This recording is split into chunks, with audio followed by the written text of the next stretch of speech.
Welcome to Kranky Live Sports Talk, where passion meets action. Hey sports fans, I am Kranky, and this is the Kranky Live Sports Talk, the podcast where we dive deep into the hottest topics, the biggest games, and the most controversial moments in sports.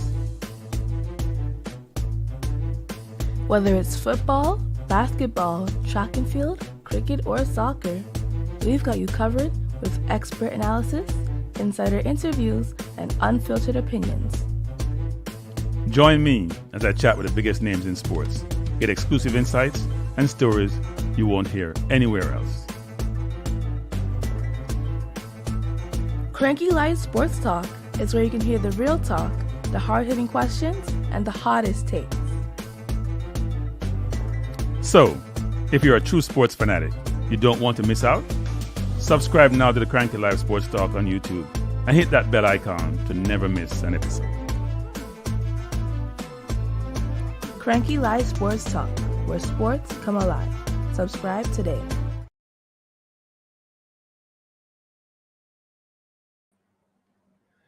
Good evening, good evening. Let me know if you can hear me. Bless Drew Ross, bless Shushan. Let me know if you can hear me.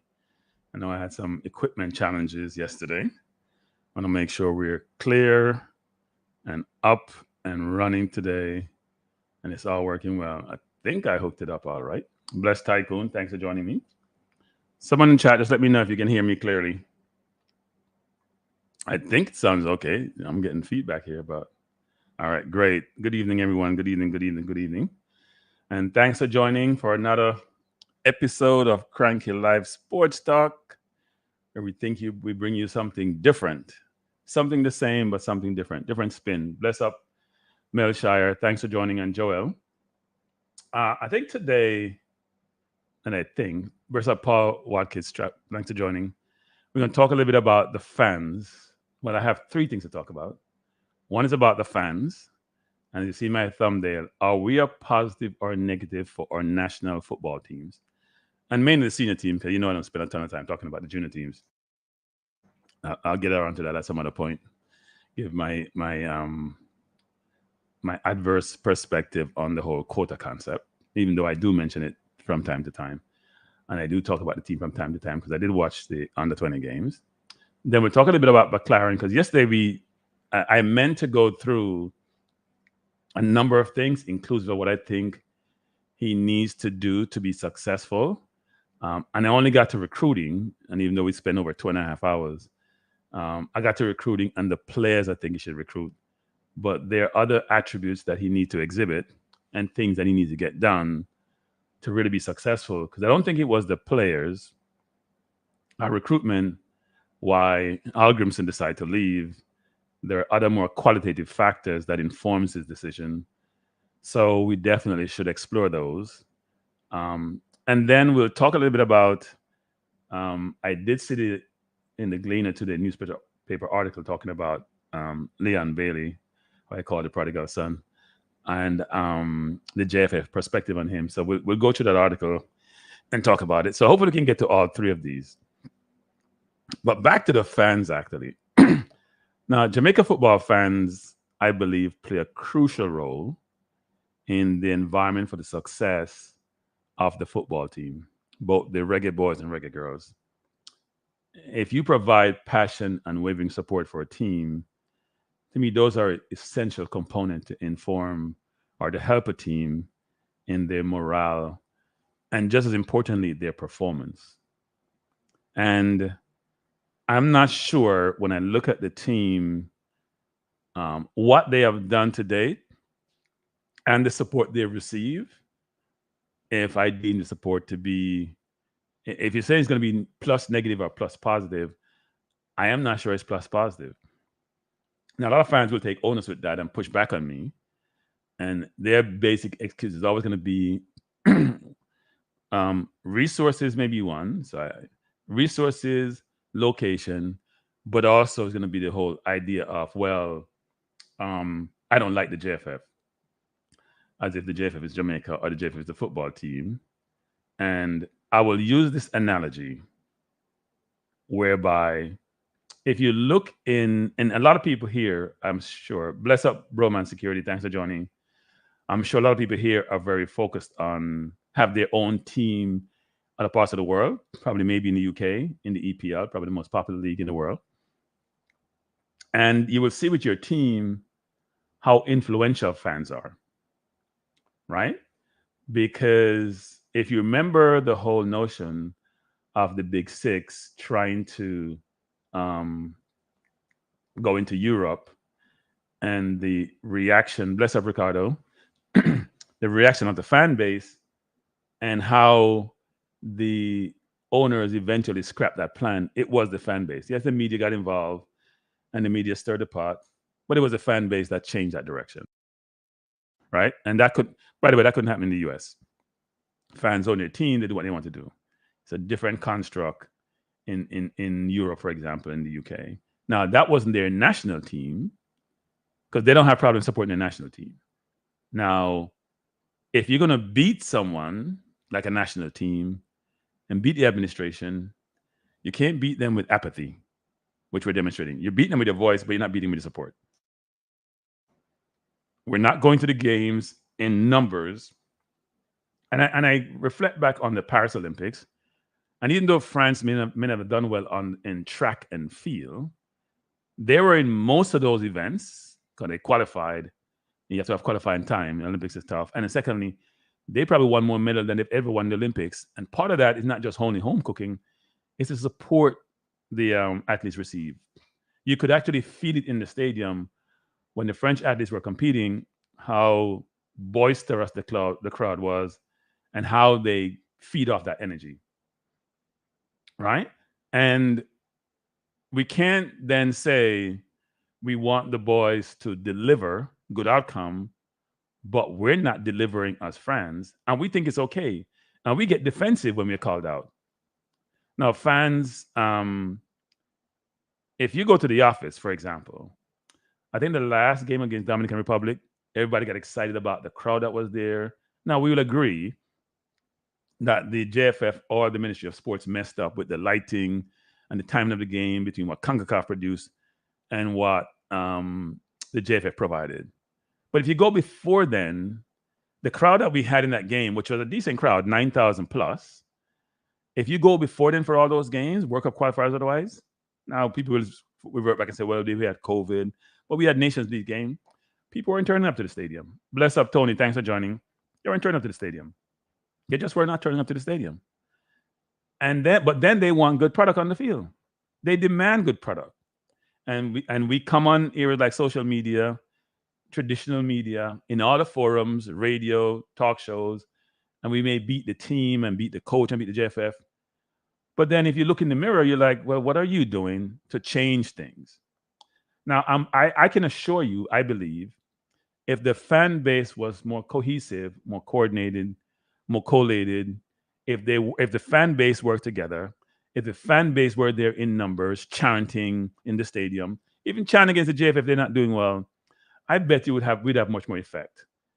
But if you're apathetic in terms of how you engage, why should JFF care? We're not doing anything to give them, incentivize them to change or pushing them to change. We may do it in social media, but there's nothing like being in a stadium and that boisterousness coming across the stadium, and it's loud. You look at Man U, for example. Hate the Glazers. I don't see Old Trafford being empty. All right? They hate the Glazers. They will fly banners. They'll put their money together with the supporters club and fly banners to push and try to make sure things change. It's hard to do with the American owners. We know this. But at least they're making an attempt to change things in a very coordinated fashion, right? One of the reasons why Greenwood, probably shouldn't bring this up, but I'm doing it anyway, is not playing for Man U. It wasn't the Glazers. It wasn't Ten Hag. It wasn't even the press as much, even though the press is part of the problem, the challenge. It was the fans, the women fans who basically saying, we're not having that. And in the courts, well, I didn't even go to the courts. The person who he had a situation with, the players, the coach, Man U, everybody basically said they didn't have a case. But public opinion, especially females, saying we're not going to be fans of Man U if more than that happen. That's influence, and fans can have that influence. So we're not giving the team home court advantage. In fact, we're giving them home court disadvantage. How can we say to players that you should be committed? You have to be here. You need to come every single window.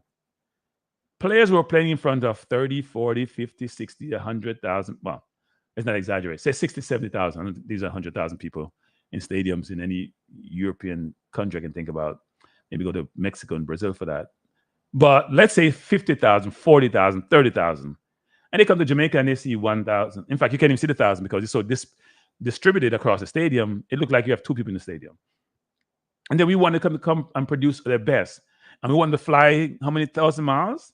7,000, 8,000 miles to come to Jamaica. Sometimes flying not first class. That's part of the problem they have. And they should come and play. And we are like, you should come and play. You're not committed. You're not a real Jamaican. Why aren't you here? And then you're not turning up to the stadium. You can't even drive 5 miles to go to the stadium. You can't drive 2 miles to go to the stadium. Some of you probably live at Mountain View Avenue and you can't walk to the stadium to go watch them play. But then you want to beat them. How does that work? I am amazed at that. How does that work? They should fly 7,000 miles and represent a country which they weren't born in, but they're citizens. They love the country. But you can't walk a few miles or drive a few miles. I mean, from Montego Bay to Kingston, about what, 2.5 hours now? It used to be about 3.5, 4. It's about 2 hours now, 2.5 hours. You can't drive the 2-hour drive. Easy drive nowadays on the highway from Montego Bay to Kingston. And you're going to use the excuse about, we don't have money, we don't have this. Good evening after the game. It's crazy. So we want them to be patriotic. We want them to give. And we sit behind our typewriters saying, oh, you ain't playing with us, I'm not coming. The JFF is not doing this, I'm not going. That is crazy. I find that to be ludicrous. I find that to be unacceptable. So I'm not sure how we can see we're net positive. And by the way, we're not buying a ton of merchandise. Those merchandise being bought, a lot of it is being bought overseas by a lot of people who are probably non-Jamaican. They're not Jamaican. A lot of them buying the merchandise. I would love to see the stats as to who buy our merchandise for the national women's and men's team and how much are, say, local in Jamaica itself. Because no found in Jamaica, local, love to beat the diaspora. So I want to know how much people local buy. I see you at Chris Brown concert. I see you at Beanie Man concert. I see you at Budget concert. I see you at all these concerts. You find money to go to the game, to go to those events, but you can't find money to go to the game. But then you want them to produce for you and to make you feel proud and to make you feel happy when they win. I don't know how that works. It doesn't make any sense to me. It's hypocritical, frankly. And we don't want to change that. Hypocritical. Tony said, I'm just returned from home from the funeral of Kevin Campbell. I spent a fair bit of time talking to my friend Chris Kiwanya, who's head coach for British Ferdinand, who face Jamaica soon. Yeah, Tony would love to hear about what that entailed, actually. And hopefully we can pound them because we need to. We have I think between us and, is it Guatemala? They have 9 goal, none against, and we have a 2 goal plus. They have a 9 goal plus margin. We have a 2 goal plus margin, which is not good. Point I'm trying to make people is this. We can't ask these players who live thousands of miles away to be committed, to be part of the program, to give us, because we're getting pleasure from this, to win and get us to the World Cup, and we're not doing anything about it. That is selfish, inappropriate, not acceptable. And fans can't seem to realize that they're part of the problem, they're not being part of the solution. Yes, we all come in here and we beat the players and we have a right to criticize when things don't go well. But why shouldn't we be criticized? A lot of fans would get all upset when I talk to them about this. I'm perturbed and they get defensive. And I'm like, well, if you're getting defensive, why are you criticizing? So why shouldn't the player get defensive? Why shouldn't the JFF get defensive? How is that okay? There is nothing in sports like home court advantage. You go check stats about teams playing at home and playing away, and you can see that it's about familiarity, right? It's about comfort. It's about it's about how well I feel in my environment. If you play football, right? I was fortunate to play, maybe more amateur, but there's none like somebody stands calling your name and bootsing you until you say you can't jump over a wall and jump over a bridge. And you probably know you can't even jump, but you'll try it anyway. Because you feel, you know what you feel? like you have to produce for that person or those people there and then. You feel you can't let them down. That boost of energy and support is an imperative for players. And it's amazing that we don't do that. I'm trying to lose my voice already. So when we sit in our living rooms, because we like to watch games from home and complain, maybe the JFF shouldn't listen to us. Maybe the players shouldn't listen to us. Because we just talk. We ain't producing with our wallets, and we're producing with our attendance. I would say your attendance is just as important, more important than even your wallet sometimes, because there is nothing like looking across a stadium if you're an athlete and seeing 30,000 people cheering for you. And then the opposition is going to feel that pressure. You're getting a boost and you're booing the opposition, and they're going to feel that pressure. We provide none of that. So therefore, the players are not feeling welcome. So we want Mason Greenwood to come. So Mason Greenwood will come, who play in all these big games and big stadium, come play in a half-empty stadium. Not even half-empty. Only some people in the grandstand. Because bleachers seem to be 24 hours empty with few scattered people. They should come and play. They should take their time out of their time. So when we have a break in the window, people don't seem to get this, and they have a hard season.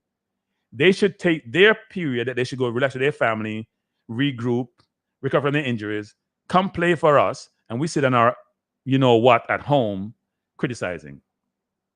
Bless up, Claudine. People, how does that make sense to anybody? And at some point, it gets beyond being annoying. You look at this National Stadium and the place is empty. And we talk about one if we win. And then we talk about them now play well. And yes, if players don't play well, criticism is warranted. But what are you doing to help them play well? It's amazing. I just find it, frankly, I find it disgusting. I'm going to be honest. I find it disgusting. There's nothing like energy from a crowd to intimidate the opposition and to help your own team. Bless up, Conroy. There's also I'm gonna play you something, people. I was listening to something today. I can find it. And I probably can't find it. I do this sometimes, I'm gonna find it. But I was listening to something today. Yeah, I think I found it. So let me put this up. Because I think sometimes I'm not sure we are as appreciative we should be. So this is a you guys, can you guys hear this? Individually and also for West Ham collectively. No, I don't think you can. So let me pull this up. 1 second. I think I missed something here. But yeah, no, I think I turned this off. The point I'm trying to make is that there is nothing like having fans who support you. And also for West Ham collectively. Obviously, because we've been in Europe for the last couple of years, Antonio being interviewed I feel in like the US. being back in Europe next season is a target that we've got to set ourselves. Me personally, I always want minimum 10 goals a season. So obviously, I want more than that, but minimum is 10 for me. And obviously, as I'm getting older, there's different dimensions to my game. I'm starting to come to feet more and try and get involved in the game. But I like to be aggressive. I like to be in the fight and get goals, man. Let's go on to obviously CONCACAF, the region. We're in America. How often do you come to America in your off season, or how very well aware of you of America? I know America, like New York, Vegas, LA, Miami. Those are places I go a lot. So I'm well tuned when it comes to the States. So it's not just because you're Jamaican heritage, it's the fact of you're Americanized. Is that the best way to put it? Yeah, definitely. America's a nice place for me to come on holiday. I love coming here all the time. So obviously Sin City is one of my favorite places in the world. So I've always been well tuned when it comes to the States. Well, I'm not going to ask you about Sin City because what happens in Vegas stays in Vegas. But let's take it to CONCACAF Jamaica. Obviously announcing a new manager in Steve McClaren. Do you feel that finally this might be the next year or two in where Jamaica can really progress and make a statement of where they should be? 100%. One thing with Jamaica is they have the quality players. We have the skill to do it.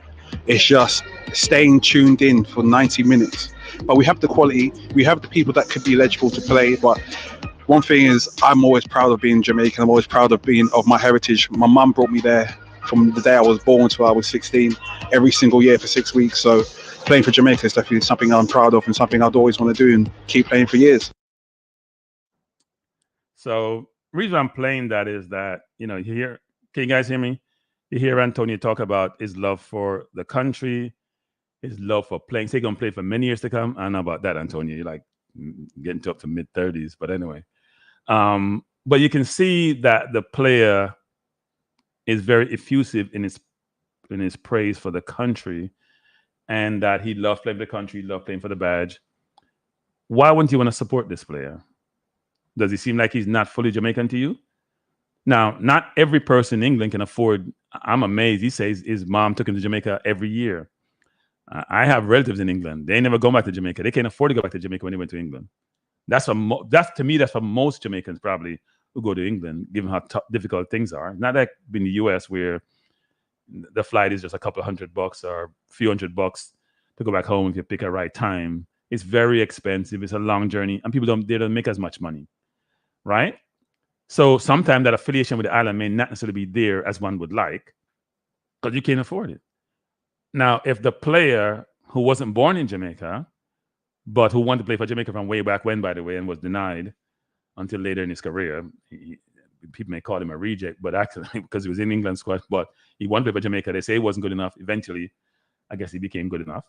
But the fact of the matter is that the point I'm trying to make with, we have situations where players who weren't born on the island, who are now citizens, love come to play for the country, and the fans, some of who think they're the only people who are Jamaicans, they're not going to support the national team.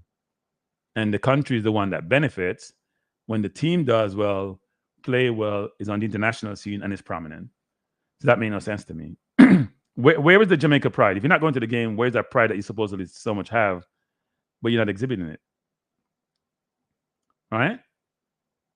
If you're going to support the team, it's the colors, it's the symbols, it's the display, it's the when you go to the stadium, people are singing songs, you're wearing the national colors, there's a vibes to it. We're not creating no vibes in the stadium.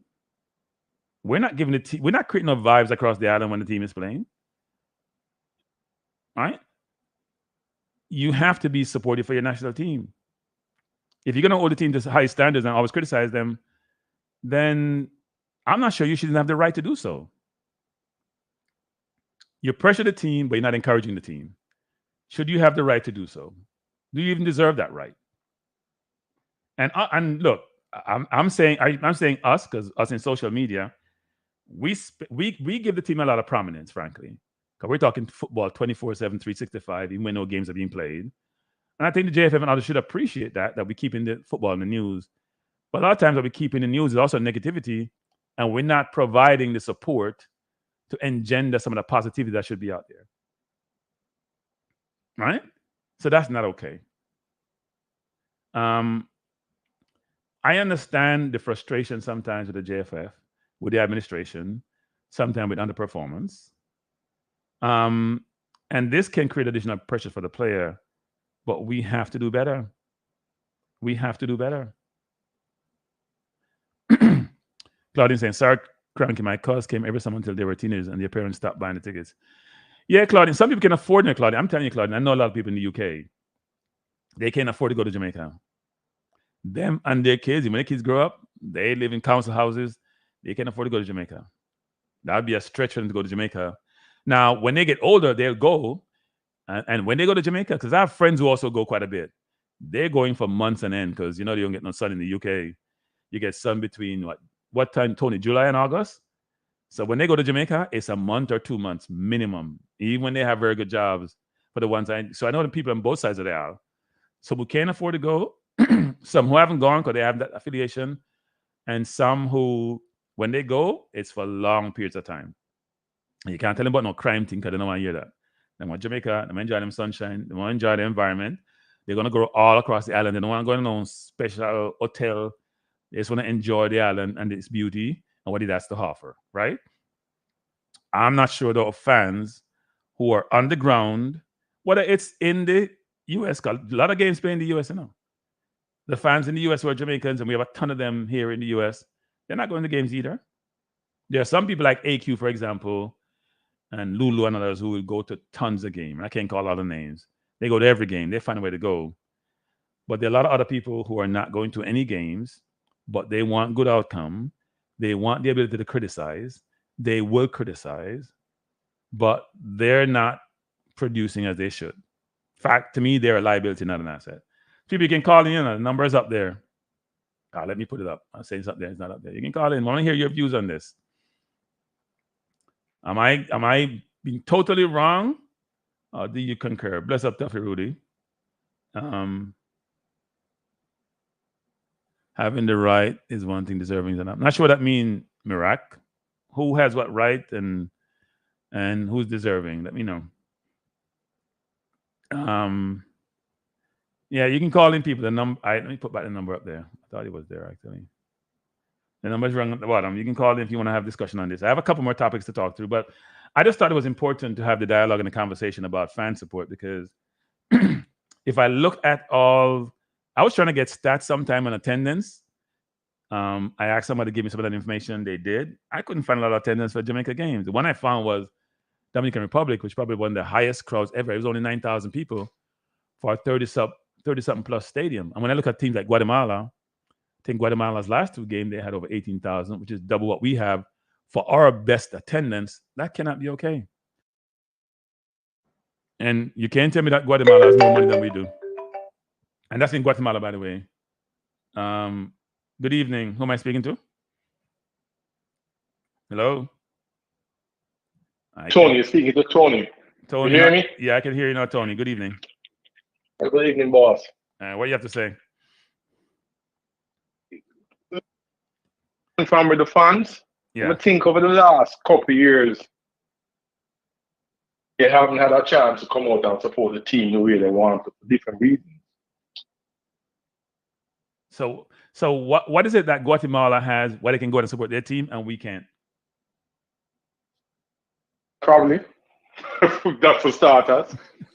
What is it they have? Say it again. A functional administration. No, Guatemala went into was suspended at one point in their history, coming through 2016, something around there. I'm not sure the administration is any better. We're talking about from the COVID period coming up. Okay. So another thing we have to look on, again, you can't compare South American or Latin American or Central American support to Jamaica. We don't love football like all them people that love football. So if that's the case, should we expect good results then? Since we don't love the football, we don't do the football, we should just expect mediocre results, right? We love the football, we just don't love it at the level where them love it. Okay. So why should we have the right to criticize and the ability to criticize when we're not providing support monetarily or in person? Jamaica, I don't know how old you be, but I'm old enough to remember the 1998 campaign. But when we used to go to football games, when we were at high school from the 80s, there was nobody in the stadium. Right. No, and that's being said until, the bandwagonist thing is brought up because when the team got close to qualification, the stadium was packed and full, right? A lot of vibes. But in the early part of the rounds, it wasn't that full, right? Just a qualification. If you remember the carbon, the Shell Cup era. Yeah. Remember when Jamaica win the Shell Cup? I think it was 1990-91 when Twinnibog and all them guys they used to play. Still used to park. Remember me and my virgin, we used to go mad for fight for getting the stadium. And this was the Shell Cup. So sometimes it is a culture. Everybody like winners, and Jamaica is not much different. But if the team start perform and start winning games consistently at home, the support will come out. The team play a lot. One of the things we're overlooking is that the GFF, when they made a decision years ago to take away so many home games or stop playing so many home games back in Jamaica, it kind of break the relationship with the fans have with the team. Because most of the time, if you want what's the Jamaica team play, they weren't playing locally in Jamaica. They were playing overseas for monetary reasons. Yeah, but why would you play in Jamaica when nobody non-turn stadiums? You're not getting no money. It probably costs you more to play the game than not to play the game. But this is what I'm saying. But this is where I go back to again. When the team when they play the games, the Trinidad and the final, the Shell Cup, no big money in the back there met them. But stadium used to park to go watch them playing at the CFU final. Right. So you're saying are you saying the fans are very supportive and they go to games generally? wouldn't go as far as to say they're very supportive, but I know they will turn out the game if the team consistently start going back and playing regularly in Jamaica. The last game out there, what the 9,000 people show up for. Yeah, I've never I've never heard a US fan or a Man U fan or an England fan saying, "Oh, if the team don't do this, I don't do this." You know what they do? They go to the games and they cheer the team and they help the team to be successful. So we're saying you have to go show me you can win consistently before I go to the games. No, but again, how many the US have strong fan groups? Jamaica now have nothing like that. Okay. The US have strong fan groups that galvanize and get them fans together who go support them team. Even if you watch a Jamaican team when it come overseas or not here who we are playing. The last time I see a Jamaican crowd that outnumbered any opponent in the US, playing in the US, was during the 98 campaign when we played the US in DC. From that game, they don't care about Jamaica go at the eastern side, that part of the world. Forget Jamaican support. That's not totally true, actually. Not in the qualifying games, but Jamaica played Argentina in New Jersey. Jamaica played play Guatemala in New Jersey. What was the fan support like with Jamaicans up there in comparison to their opponents? Little and nothing. Exactly. So it's not just a local thing. Exactly. Right. So it happened overseas also. And it have to come with, basically, we have to get strong, somewhere, find a way how to develop fan support groups. We don't have that in Jamaica. I mean, no, it's possible. If you used to go KC back in the day, if you go, when you go Warstrom or even Money Cup games or whatever, you see it at the school level where groups come together and then supporters go, whether it be loosely come together or whatever, but it just happens in Jamaica. But for some reason, it don't happen at the national level. Right. Barely even happen at the club level. If you go past teams other than Arnett, Reno back in the days, now you have Mount Pleasant may have some fun following up behind it. But if you go outside Arnett Gardens or Waterhouse, you don't really have the Premier League clubs, top league clubs in Jamaica. Fan support, really, fans that follow them. So it's not part of our culture. And we have to build that culture, and it's going to take time. And for it to build also, the team has to be winning. It's just how we go. So we never made good use of the euphoria from the 98 campaign.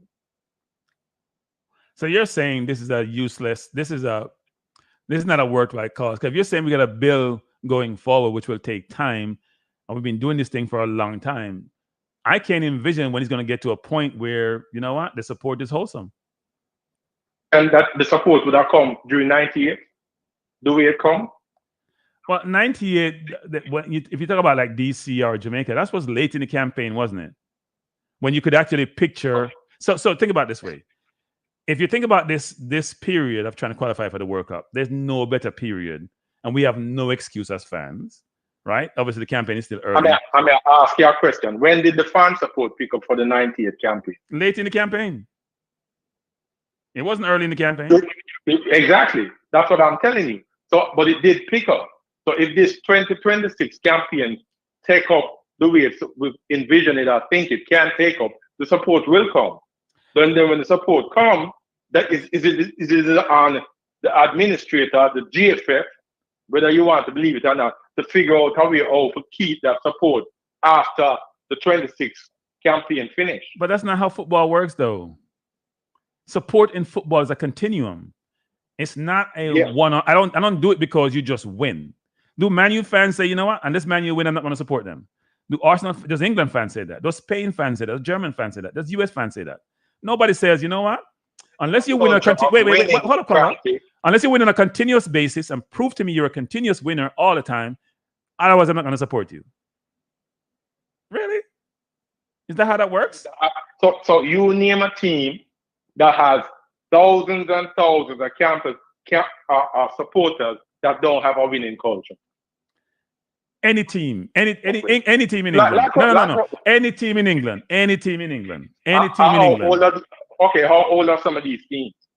What do you mean? There's some of them are 100 years old, 50 years old. Okay, so it developed over time. And we can't compare. Jamaica has English been playing football for 100 football. years now. Jamaica has been playing football for about 100 years now. Jamaica play football for a long time now. Long time. We don't just start playing football. We've been playing football for a long time now. We can't use that excuse anymore. It got tired. It got tired, caller. It get tired. That's the point, caller. We come up with all these excuses to substantiate and justify why we don't provide the support we should provide. We're good at that in a caller. We are so good at that. But let the players provide excuse about flying long distance to come here and them tired, and here we tell them if they don't play well in that game. Them can't come with an excuse. The JFF can't come with an excuse, but the fans can come up with excuses. Is that can't be okay, caller, can it? There should be no excuses for all the parties involved. If you're committed, you're the court. The new court says committed. He talked about sort of 5 or 6 things, and commitment he talked about 11 times in a press conference. So are the fans committed? Caller, that's the question. What's your view? Are the fans committed?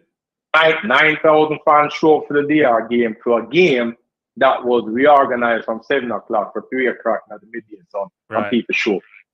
So that's one game. Yeah. So we're going to use... that's the last game, but you're not looking for the previous, what they were going through previously, but then could have got to the games. No, I'm looking at everything. There were situations subsequent to COVID where they didn't go to games. Oh, think about the Nations League games. Nations League, they more recent ones, right? That where we qualified for the semifinal of the Nations League and we came third. Some of those games we played in Jamaica. We played Canada in Jamaica. We played a number of teams in Jamaica. We played Honduras in Jamaica. We played Haiti in Jamaica. Did they turn up for those games? We like to use this last individual game where they gave away half the tickets, frankly, as the barometer to justify that, yes, fans do turn up. But we have a lot of evidence to say, no, we haven't really done this consistently. No one disagreed with the JFF changing the time of the game, which may have affected the crowd in the last game. But the last game cannot be the only evidence we have to say fans support them when we have a bunch of evidence before that would suggest otherwise. That cannot be okay, caller. Can't be okay, caller. But I appreciate the call. And I appreciate the perspective too. Are you still there? I listen to you. Okay. But then I listen to you. Me hear you. I hear you. Okay. I think, look, we can point to the last game because I see people in the chat doing the same thing about the last game and give me time excuse. And I'm sitting here thinking there are a bunch of games because I watch all the games, There are a bunch of games before that. I went to Texas here. We could count them in Jamaicans on 2 hands when we went to Texas. There's a bunch of Jamaicans who live in Texas. Right. Games are played in Florida. Jamaica. When we went to Orlando. I go to games in Florida. I follow them in Texas. I go to games. So I know you're not telling me exactly. So it's not, but it's not just a local issue. It's as I said, until we can figure out a way how to organize the support, have it centralized in one area. When you go to the stadium, you see sprinkles of Jamaican all over the stadium. I mean, I always wonder why we can't get it where we can get a set of tickets, whatever the case may be. We can advertise we have all the Jamaicans in a particular spot in the stadium. It never seemed to happen to me. I'm gonna go numerous games. I'm just surrounded by the opponents. Yeah, and that's not the best feeling, is it? There's nothing like going to a game where a bunch of Jamaicans are and the vibe they provide when you're amongst them, isn't it? Right, and they're all over the stadium. Remember when we go to the first time we go to CONCACAF, the Gold Cup finals. I went to the semifinals in Atlanta. I remember when Guy Barnes scored the first goal and Mattox scored the second goal. I couldn't even celebrate because I was surrounded by nothing but Americans. I look over in the car and I see some Jamaicans over there. So some you can't even cheer the way you want to cheer when the final whistle blows. But that's the point, caller, right? You're making the point, right? You're making the point, which is we're not coordinated, and when we go, even with a little people in the stadium, we're distributed. So the effect is not there. But again, those are away games. No, I understand that. Well, in the US, sometimes there's no away games in the US. I'm gonna be honest. I know people saying Kranky is $1,500 for a trip. Trust me, I'm not fine $1,500 for nothing in the US. I know enough. I don't know. Some of my friends are in that bunch. They may be on this call. They may be at this show too. You got some of the people can go to game. AQ go to a lot of games. They pool resources. They get 6, 7, 8 in a van. They drive to the games. I'm not saying everybody has to do that, but there are different ways and means to plan for some of these things and to attend games and do it in group settings versus as individuals. The players want the support. Look, when we had COVID in Florida, was it 2021? And you went there, the players were so appreciative of a small crowd being there, come over, engage with the fans, sign autograph. They were just, the vibes was there, even with a small group. Can you imagine a much larger group and you're there supporting them and they can feel the energy? It motivates. I'm not sure we do that as well as we should. But we criticize really well, though. Oh, yeah. That's what fans do. That's what Jamaicans do. So, right, but for fans who criticize a lot of times in different countries, they go to the game. So they almost have that right to criticize because they've done their part to justify why they should criticize. I'm not sure we have done our part to justify criticizing the way we do. You have a point. I'm not going to say you don't have a point. You're probably on point with it. But, I think they will turn out. But I think because they have the organist mentality, then so be. But they'll turn out. And the GFF, they should know what the fan mentality is. They then know the organist mentality. When the fans start turning out, figure out how we forget them to stay when they show up. Well, I would think a couple of things. One is we have a new coach. We may get some new players. We supposedly have this marketing team in Jamaica, what they call it, 876, whatever they are, and then one in the US. And it should be their job to generate interest, somehow reduce the apathy that we have in amongst the fan base, get them motivated, spread the words. I haven't seen anything in the US yet, so in terms of the news out there, but they need to be able to reach people and create a buzz where people want to go to games, regardless of where the games may be located. Right. When you go to games like in New York, and you talk to some fans from Guatemala, they're coming from LA. They're flying in from LA, they're flying in from Texas, they're flying in from Illinois, they're flying in from everywhere. And some of them will tell you they run into debt to do so. Now, you're right about the passion and the history and all that. We understand that. We don't necessarily have the passion that they do. For them, it's like life and death. But we have to do better. That's just my view. We have to do better. Yeah, and I'd say you're on point with that. You're probably right. We have to do better. But I think the administration I don't like putting everything on the GFF. But sometimes somebody somehow have to. Do we even have a fans? I see and there's some loosely fan support groups, like some forums that people go on back in the day, the reggaeboyz.com and I think reggaeboyzsupportersclub.com. They're not very active like they used to be back in the days. But I see where this young man, this I think is Dujan Richard's father, trying to create like a fan group out there. So hopefully something like that takes shape and kick off and a more, organized fan group, supporters club kind of environment is built. And then it goes from there. Sam's army that's in the US didn't just start up with 5,000 followers. It started up with probably a couple of people just come together and decide to build Sam's army, and it move on from there. True. The game that we're looking at in America now, remember when we come to America in the mid-90s, we used to have to fight for what a football game on TV America. I wonder where we go find a football game. When Jamaica qualified in 98, we have to watch the qualification upon one because loosely Spanish channel them. Right. Yep. Remember those days. Remember those days. Yeah. The game has grown from a completely different level that it was in the US during that period to where it is now. Right. So we have to use that same approach with regards to, even though we think we have this long history of football in Jamaica, it's not a long history of success in Jamaica when it comes to football. It's a long history more of ineptitude and failure, if you're being honest. Yeah, but so now should be, I don't think we have ever had, people may dispute this, as many players with the ability that they do compared to any Jamaican team I've seen in the past as we do today, and we may get even more, right? So why wouldn't we then really say, you know what, let's get behind these players who don't even know us. Let's get to know them. Let them get to know us and that we're behind them. and they know we can rally them even when they're down in a game. We can be the 12th man to help them get over the line. And that's where people like you come in play. The bloggers, the ones that are to help to galvanize and bring everybody together towards it. That's why I'm saying that the GFF has to play a more active role in it. Right. It's not just going to happen loosely. It will happen, but to get it to steer, it has to have some organization behind it. I make reference again to the Sam's Army. It didn't just start. They didn't just come together. Somebody had to put it together, and we have to, Totally agree. Yeah. Yeah. All right. Anyway, I appreciate you taking the call. And I appreciate you calling. Thanks a lot. All right. All right. So yeah, I think we agree. Let me call back this caller.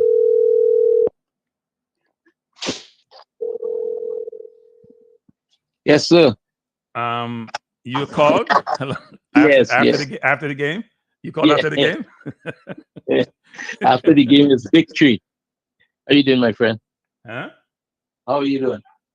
I'm doing well. How are you doing? I couldn't be better. Look, I like the topic. I like the topic because there's a the problem exists in my home country as well. That's Trinidad, right? Yeah, Okay. The team that didn't win any Olympic medal. You know, you guys need to beat them. That's ridiculous. Let me tell you something. I said Jamaica, not one digga medal. Jesus. And they are quiet like a mouse. You didn't hear anything. Wait. Right? Jamaica, you're complaining and whining about what we're doing a track. We won 6 medals, 4 in field. We have a bunch of people who are injured. Trinidad can't call about injury. They can't call about nothing. And we have medal. Yeah. I'm not beat them. You had to run to get injured. You had to run, jump, do something to get injured. Yeah, no, I don't know what's happened to Trinidad, man. It's not the Trinidad I know. Yeah, it's not the Trinidad I know. Trust me. No, in a lot of ways. Yes. It was really disappointing and embarrassing to some extent. But the topic, you're using the word fans. If I can ask you, what does a fan look like? What is the characteristics of a fan as far as you would describe it? Well, that's a good question, right?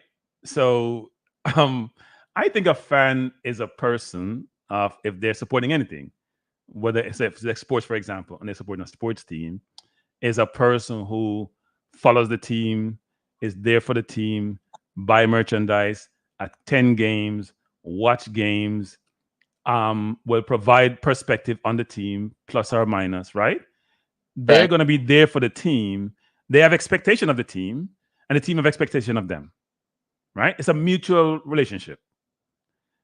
It's monetarily in some respects, because if I pay to go to games, I'm spending my money. If I support you by buying merchandise, I'm spending my money. If I come there cheering for you, I'm spending my time. I expect you to reciprocate by you performing. You may not necessarily win, but at least you're maximizing your effort. So it's something like a contract, but it's not a written contract. Yeah. So let's take one of the elements as they would describe it in some forms: passionate and loyal. Yeah. Football fans are known for intense passion of the game and unwavering loyalty to their teams. They often support their teams through thick and thin, regardless of performance, and maintain strong emotional connection to them. They're not Jamaicans. Okay, right. So then we're using the wrong word when we say fans. Then, because you remember that audio clip from the Manchester United fan that says he's been supporting them since 1976. He makes £19,000 a year. Yeah. And every time he goes to a game, it costs him £600. And wait, no, it's 19,000 before or after tax? It's England, so it's probably before taxes, right? Yeah. And he's spending 600. And when asked, look, because he's complaining about how the team performed last season, and when asked, are you going to stop going? He says no. He's going to keep going, and his wife have to make sacrifices in order for him to spend that $600 every game. How do you spend so much money a season if you make 90,000? Like, how do you Well, prioritize? You stop eating some days? no, let me tell you something. I've spoken to fans already that they get paid on a Friday or whenever, and the first thing they do is take out the money to go to the game. And then Yep. all their obligations is dealt with from what is left. It's like how we might deal with savings, right? It's Right? not the rent or the mortgage first. It is my game ticket first. It's my game ticket first, right? Yeah. So that passion, do you believe, and I think you answered just now, that passion exists in the region? No. Yeah. Not at all. No. Yeah. So we're not talking about fans. So we gotta find a different. It depends on how there's there must be different definition of fans, right? Maybe call them supporters. They may be support. Well, they're not even supporters because they're not coming to support you. So I don't know what they are. Well, that's what I'm saying, and that's why I mentioned in the chat. I think psychology is right, because I don't know that we could. I think we're mischaracterizing it when we call it fans, because there's a certain description, there's a behavior. So besides being passionate, right? Fans would also understand, have really good knowledge of the game, right? They participate actively, and there's tremendous investment emotionally. There's a lot of different things that come with being a fan. So, no, they're passionate about criticizing, and they're emotionally invested because they do criticize well and with venom. So they're passionate there. So there's some emotion there, but it's not always the right emotion, right? It's not balanced emotion. Put it that way.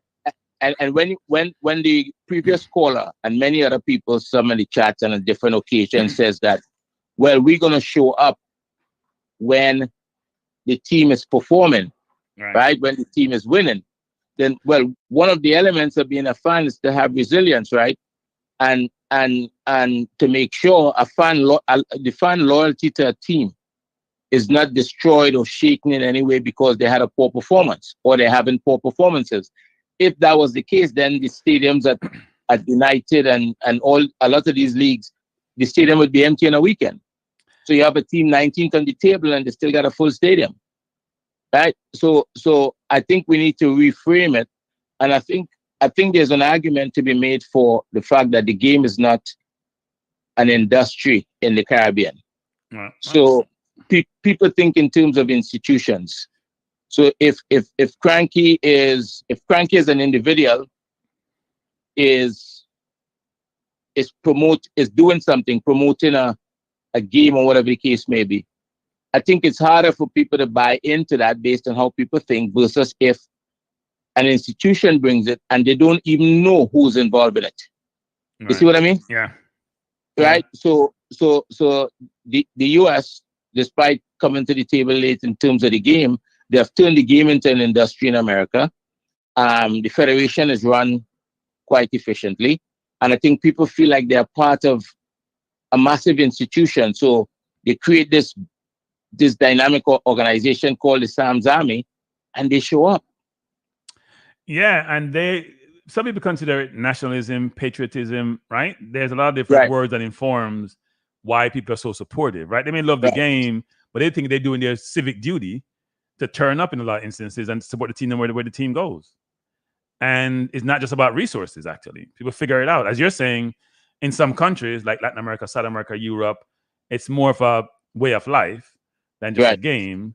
But in the US, it's never been a way of life in the US. They're pretty new to this. And yet we can see them having much more support for their teams than we provide. Look, when you look in the stands of the US game, almost everybody is wearing a US national team shirt. Yeah. And it does not look like it's a knockoff either. Right? It looks like it's the authentic shirt that they're wearing, right? Right. So they're spending the $100. People have resources, and this is not a criticize. We understand that in some areas, some places, people don't have the resources to do that. But is that passion, that commitment, that all of the elements that come with being a fan exists? And I don't think it exists. So how do you try to ask to create that, call it a fan? And I think it has to happen for a different way, because in Trinidad, there's no problem. If Trinidad is playing today in the stadium or tomorrow, in this moment, they may get a few thousand people. It's going to be less than 10, right? But if an entertainer from Jamaica or somewhere show up, guess what? The place is packed. Well, the same thing in Jamaica. I saw Chris Brown in Jamaica, and the prices were ridiculous, and people show up. Right. So it's I don't know if it's something that could be solved. And your point earlier that the players are asked to be committed to come out, and whether they're injured or not, to play and perform and allow us to sit at home and either criticize or enjoy it, but we won't show up to support them and the effect that support have. So I don't know. But here's another thing to before the game. Some of these players play in front of a huge crowd every single week. In fact, some of them, when they start playing at the highest level, they've never played not in a crowd less than 20,000, for example. Right? Yeah. And then we want to come to play in the Caribbean in front of an empty stadium, and we want to be committed and fly all this distance. Where's the encouragement? There's nothing like, I mean, we're not paying them any portion of money that's going to influence them. We're not giving them a lot of money. They're not staying in the best hotel. We sometimes don't buy them the best ticket to fly here, and it takes time out of their day, right? We want to be committed and to show us that they're some sort of servitude to us and show us that, you know what, you are part of us. But we're not giving them the love. And all they want from us is to turn up at the stadium. Especially in Jamaica, where it's not costing your arm and a leg. It's not costing your arm and a leg. Is A.M. Henry talking about this caller or the previous caller? Which one is he talking about? Previous caller, not this. Oh, okay. I think, A.M. Henry is. It's A.M. Henry's caller about the previous caller. Don't duck, because she's fired. Don't duck. Right. No, but this is something that I don't know. A lot of times people always try to connect the past to the present and talk about what used to happen, what happened in '98, what happened in Trinidad in whatever year it was, and the stadiums used to be packed, right? Even as close as 2005 when we qualified for the 2006 World Cup. But what about going forward, right? We don't talk about what is the solution. What is the solution for this? And I just contacted somebody who has a huge database a few weeks ago, massive database. They keep parties, and I proposed something to try to build a fan base for Trinidad and Tobago. And I guess he wasn't interested, right? and it would have expanded what he's already doing. I would say it's going to benefit him in some respects, right? Yeah, it would benefit him. It's simple. It's no secret. If we create a supporters club, you already have a database. Right. And you're putting on events in different cities. So if Trinidad is playing in Miami, you get together with some people in Miami. We put on one of your events so people know before the game and after the game, right? This is what they're doing. That's a good idea, actually.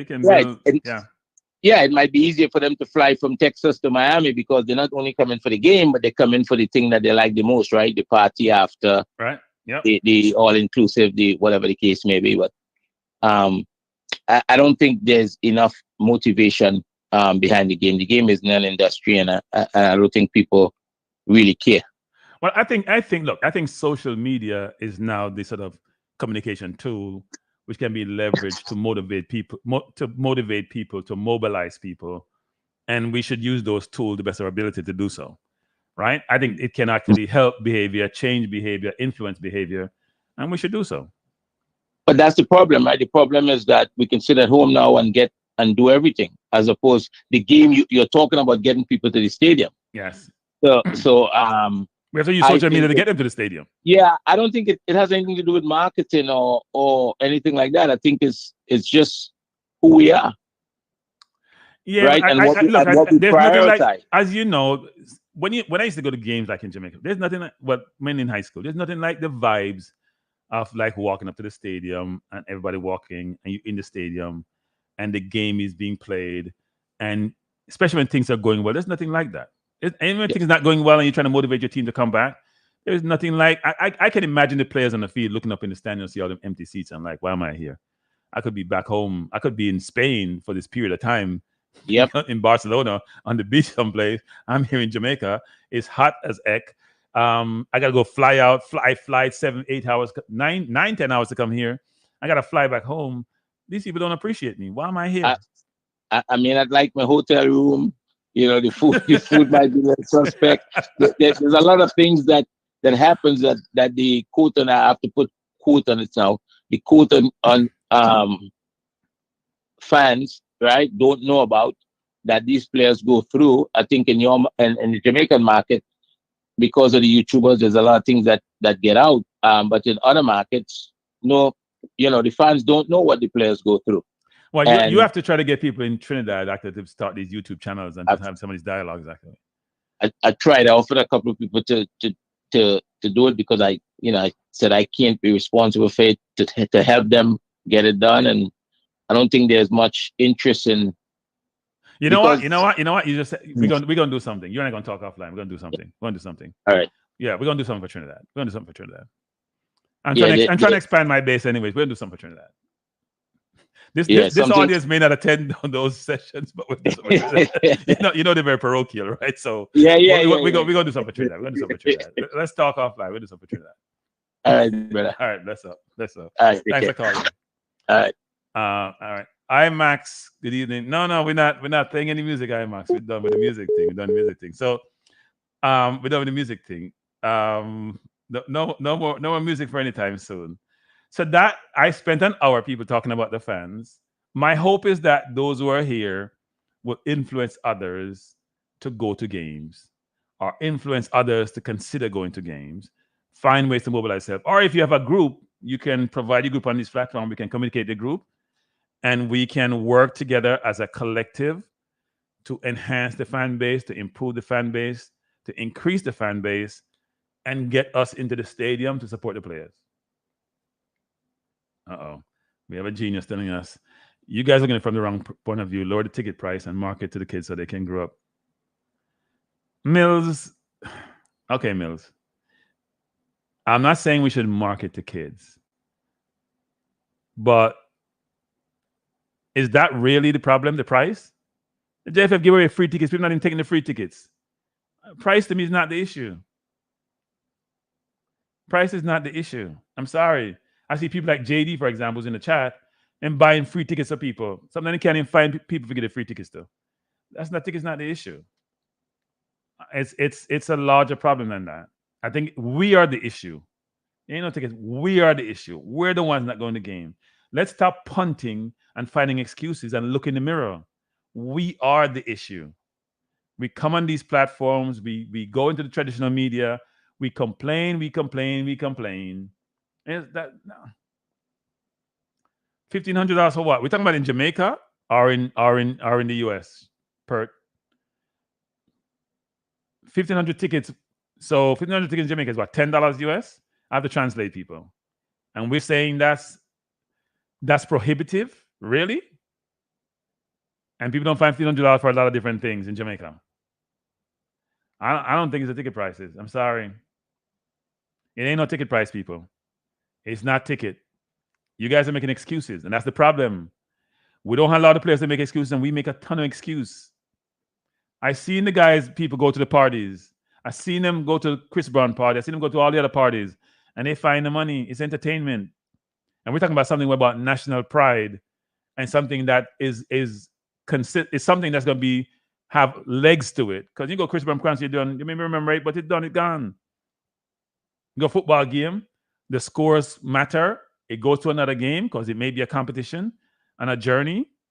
There's a continuum. Where's the continuum for the Chris Brown concert or for the other concert that you go to? There's no continuum. It's a one-off situation. Yes, you may enjoy the music. Yes, it's something that you love to do. And I'm not knocking that you shouldn't do that, but don't disagree with you. Yes, they do. They do. That's the point I've been making all evening.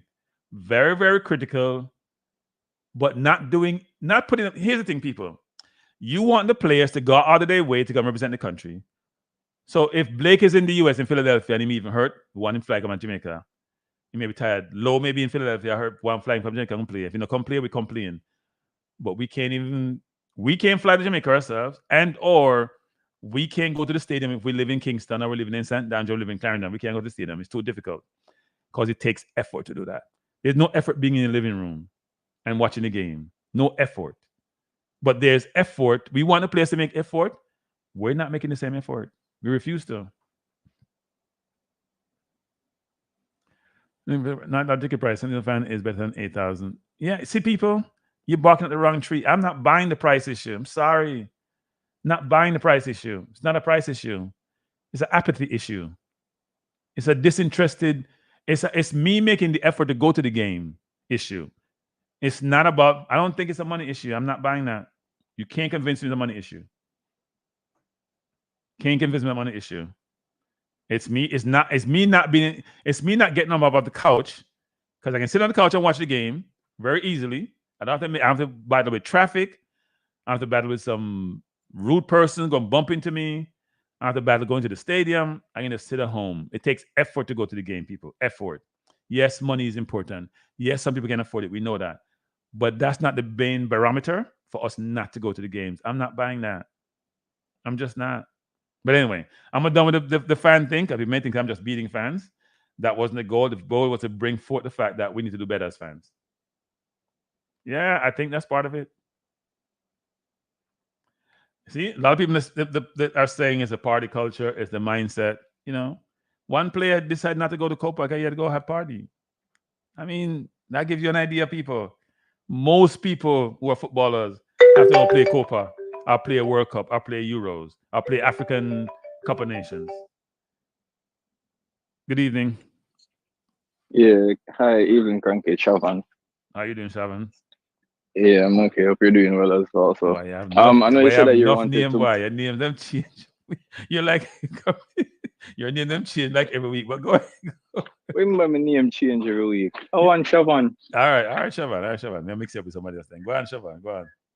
All right. So I know you say you want to move from the fan thing, but this has been something that I have kind of acknowledged for some time now. Yeah, some of the fans them will come out and bash the federation, bash the players them the most. Some of them fans as well say them not support the team. Right. They're literally not supporting the team. Them complaints a jersey price high. Them complaints a ticket price high. When Jamaica play games, you see them at them. It's a reason why when I match there with thousands of people on different watch along, you know.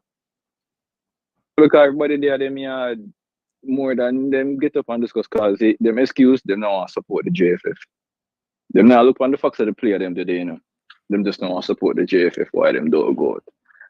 And as well, you made a good point with the US because when you look at the US, no matter how the US fans them upset with the coach of the federation, they still go out and they turn up for the players then. For them club teams as well all over the world. So my always here is the wagonist issue where Jamaica have, which might be true, but it can't just be that. It can't just be that. Right. Because I don't buy this money thing. I don't believe $1,500 preventing anybody from going to a match. So when people go dance, people are spending 20,000, 30,000 on that. So I don't believe $1,500 is any hindrance in anyone going to a game. So I think that's what we probably shouldn't find. And I think Andre just made a very good point. I don't think any form of marketing that the JFF do are going to make anything change. Because people just now come out and support the team. Right. It have to have some form of entertainment attached. Just like with the JPL final recently, they had to sell it along with Russian going to the final to get 20,000 people in the stadium. So it's just a thing where people just know. I honestly believe most Jamaicans just don't like football. I don't think that they don't like football. I just think it's comfortable being at home watching the game from your couch for some people. You're not spending any money to go to the game, not battling with traffic. It's not taking any effort. You can go to the fridge and get what's in the fridge. You have another noise in the background there, Siobhan. My apologies. There's no effort. I can just sit here. Everything is at my convenience. It takes effort to go to games, along with money. So why should I go when I can just watch it on my TV? No, I would not get a Chris Brown concert on my TV unless it's a replay, right? So I can go to the concert, but at the party, I'm not going to be dancing at the football game. So yeah, it's a little bit different. So you're saying that they should go back to the old time days when the games are being played in Jamaica. I think fans should just do better. That's what I think. They should just do better. Don't tell me it's about entertainment and we should have DJ. No, nonsense. When I go to football games in Europe, it's just football. It's only America like to do halftime things. You go to basketball game and football game. When I went to the US game, I wasn't watching. When I went to games in the US, in Texas, when we played in Texas, I wasn't looking for any entertainment. In fact, people go look for food when there's intermission, halftime. Yeah, you look for entertainment. You go to the people game. go for food. Yeah, you go look for food.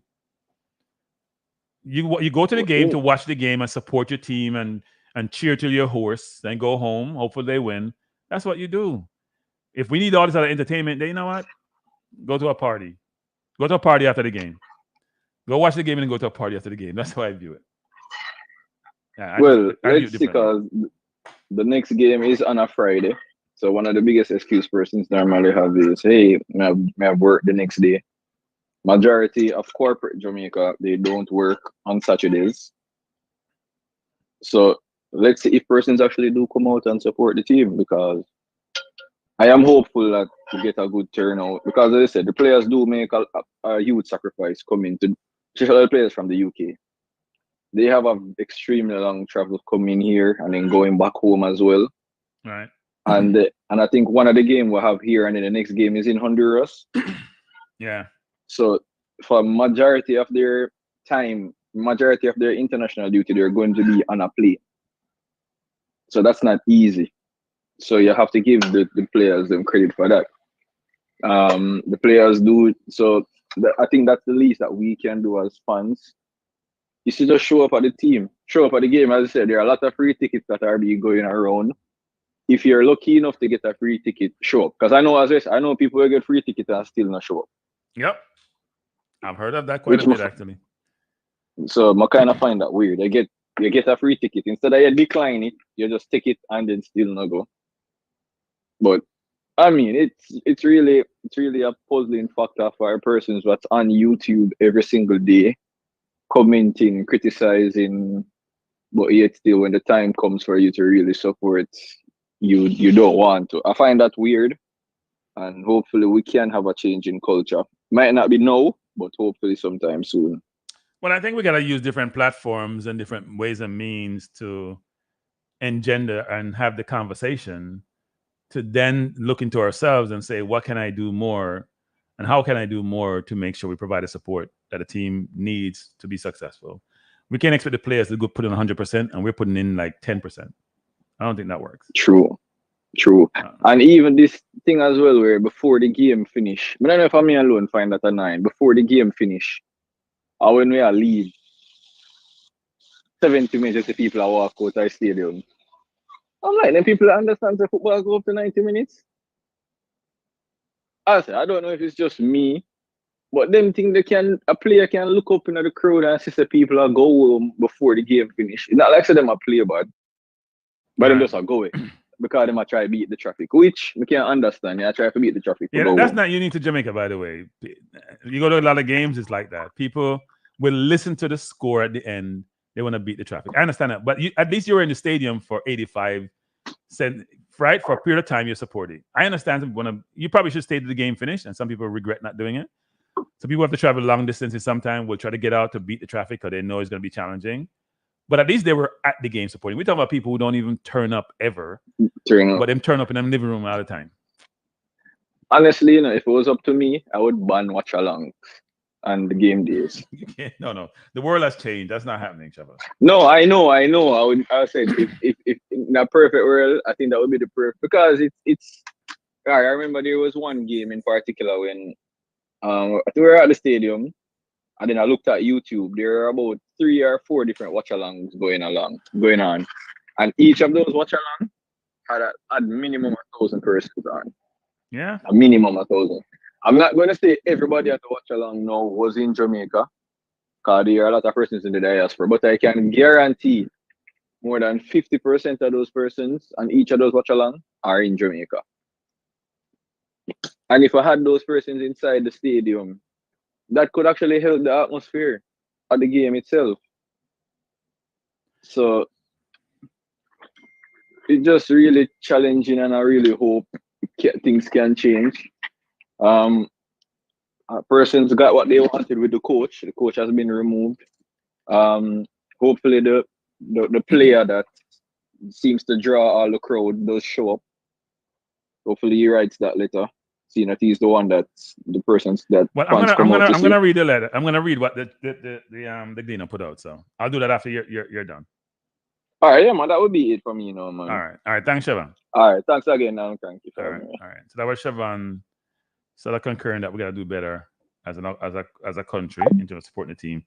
So I was reading I'm gonna talk about the things I think that McClaren needs to do to be successful. But I saw this in Jamaica Gleaner today. I'm gonna read it, and it says it's the JFF. I'm in my headline I put in here is that it's the JFF position on Liam Bailey, and it says while new Reggae Boyz head coach Steve McClaren is willing to give Liam Bailey a clean slate, the Jamaica Football Federation has maintained its bottom line when it comes to the Aston Villa winger.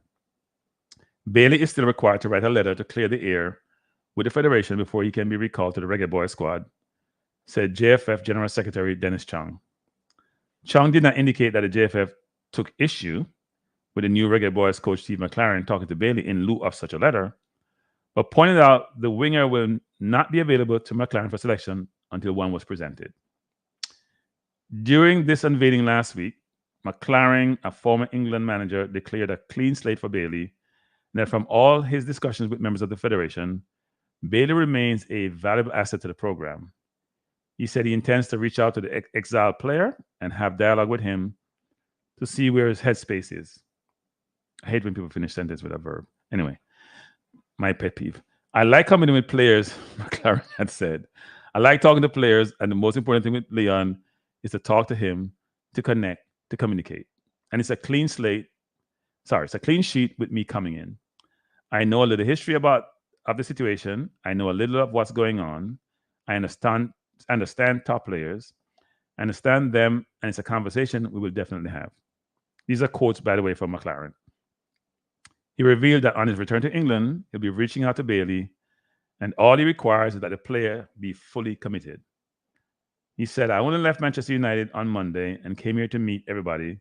As soon as I go back, I will make phone calls to all the players, go see all the players. Quite fortunately, Bailey, is not far from where I live. I can contact him and meet, see what the situation is like, see what his mind is like, he said. That's McClaren. He further went on to say, they say he's an asset, he's a good player, and he said, but they, meaning the JFF, and I know that you need good players. We need him to commit. That's the most important thing, he commented.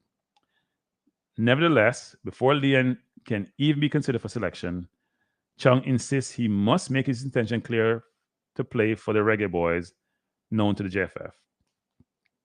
The situation is still the same. This is Chung talking, by the way. The situation is still the same. We suspended his selection and asked that he write to us stating his desire to play for the team so that we would not have the previous misunderstanding, Chung told the Gleaner. The JFF made a decision to temporarily suspend Bailey's selection to the team, following comments he made in a podcast questioning the JFF's professionalism and explaining his non-participation in the 2024 Copa America, despite being selected. He also made himself unavailable for future selection for the foreseeable future. The JFF release in June on the issue stated that consideration was also given to his stated desire to take a break from national duties, and suspending his selection will guard against any further miscommunication. It also pointed out that the matter was referred to the Disciplinary and Ethics Committee.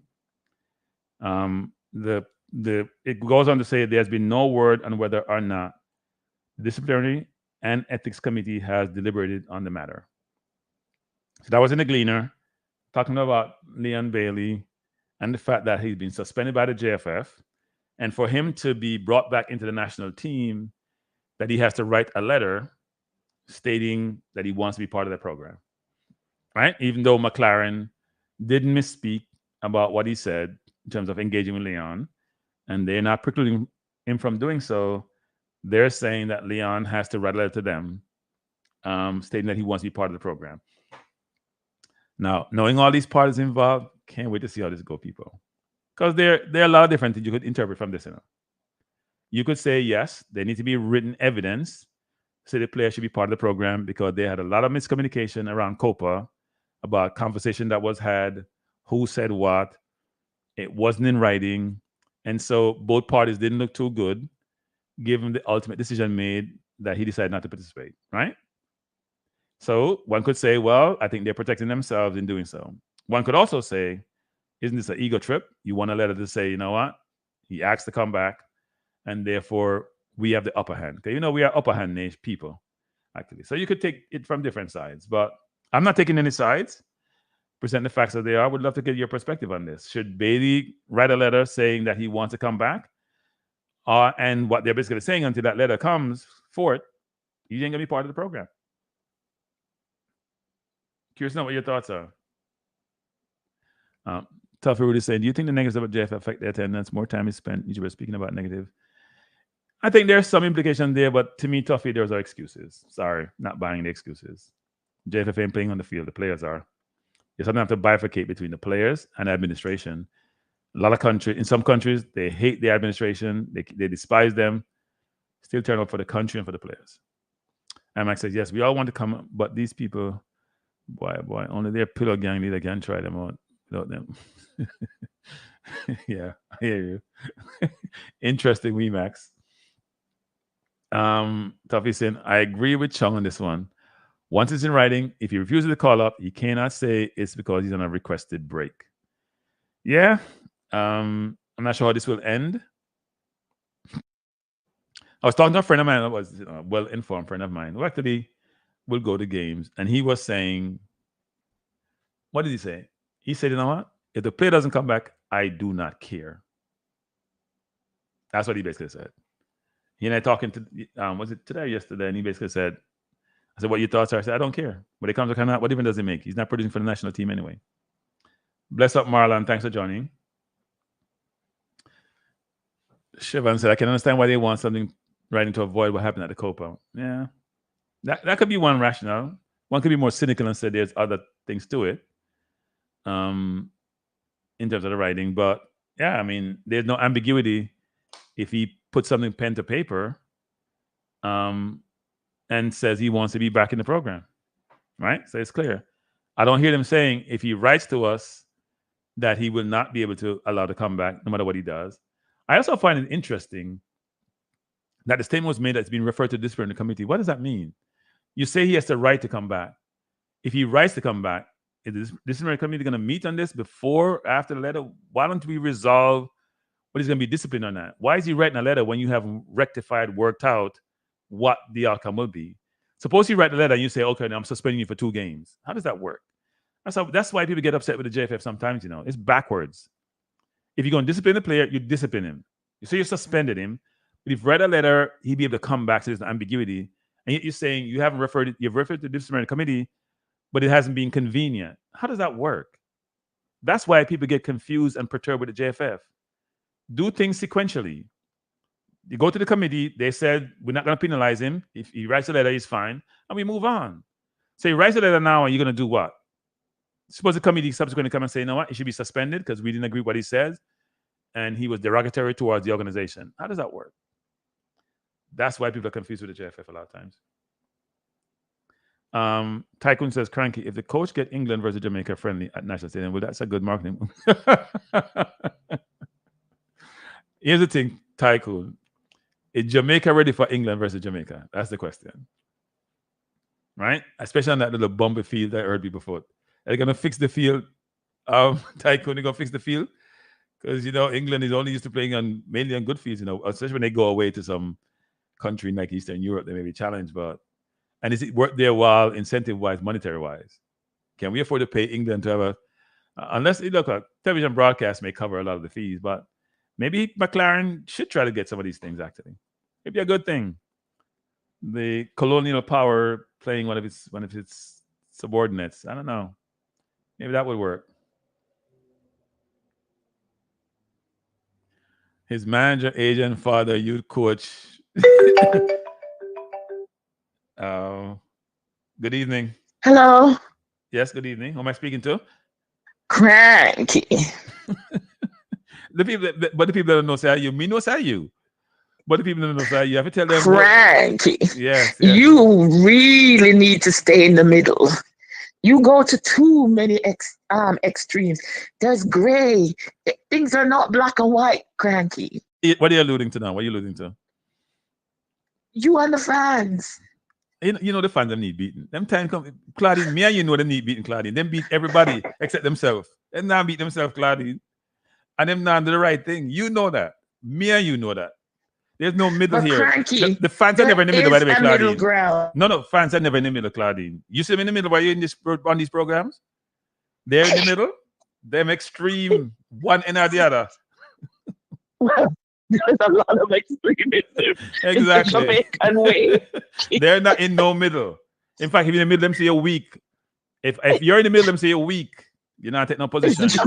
You're compromised. Maybe I'm not Jamaican, you know. No, but Kranky, I'm going back all the way to 98. Okay? Okay. And I remember I went to the matches after church.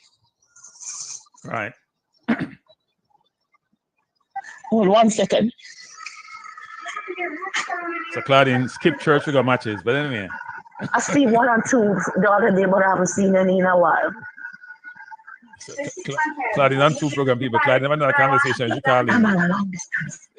I'm on a long distance. I'll talk to you. Hey, Claudine, we can't hear you. Claudine. The whole of YouTube can't hear your conversation, Claudine. And you know, this goes it all go Kenyan, because I look at my distribution the other day. I didn't know so much Kenyans watch this program. Kenyans. Yes, yeah, go ahead. Kranky, like I'm saying to you, because I'm getting ready to go to work, and somebody not asking me if I saw something. Okay. Anyway, so when we went to church, we would leave from church. It's almost like a picnic, because that's how I remember it. And we would go to the matches. But there's something that a lot of people don't know, and you're forgetting. When we went to the match, we were connected to the Jamaican players. Peter Cargill was considered ours because, you know, we lived in Harborview. Right. So Peter Cargill was the Harborview guy, the one that we went and we cheered loudest for because, you know, Peter Cargill is ours. Okay. You know, I lived in Harborview for a year, but keep going. And I'm sure those guys that played for Reno and, you know, Wadada and those football clubs, right, because they belong to certain neighbors, certain parishes, certain neighborhood, the people connected them to themselves. Okay. So the Jamaicans were connected to the team. There was a connection. There was a reason why they went to the game, because of course Ananda Lowe came from the east, so of course he's ours. So we went to support our own. So you say it was more about the players than the country? Is that what you're saying? It was the country plus the players, okay, because there was a connection. Right. Okay. You know, that's what I'm saying. It's correlated. In England, it also is correlated because Liverpool, those people who lives in certain part of the Crystal Palaces, you know. Yeah, but a lot of players in England are from the academy. Cities. Yeah, but a lot of players in England nowadays they buy them from overseas. No, well, things have changed. Yeah. Things have changed. But that's what I'm trying to tell you. People love to compare 98 with now. Right. So I'm saying during that time, there was a connection. And even though there was a connection, people still didn't go to the matches much. Because I remember when we left from church, went to the matches, the stadium was still empty. But there was the faithful who keep going. Now, I used my group because, you know, you intrigued me with the fan thing. And I called Auntie Audrey and a couple of the people who we used to go with and say, oh, do you still watch the Reggae Boyz? And she was like, and one of the guys were like, we did. We followed it right up to about 2000.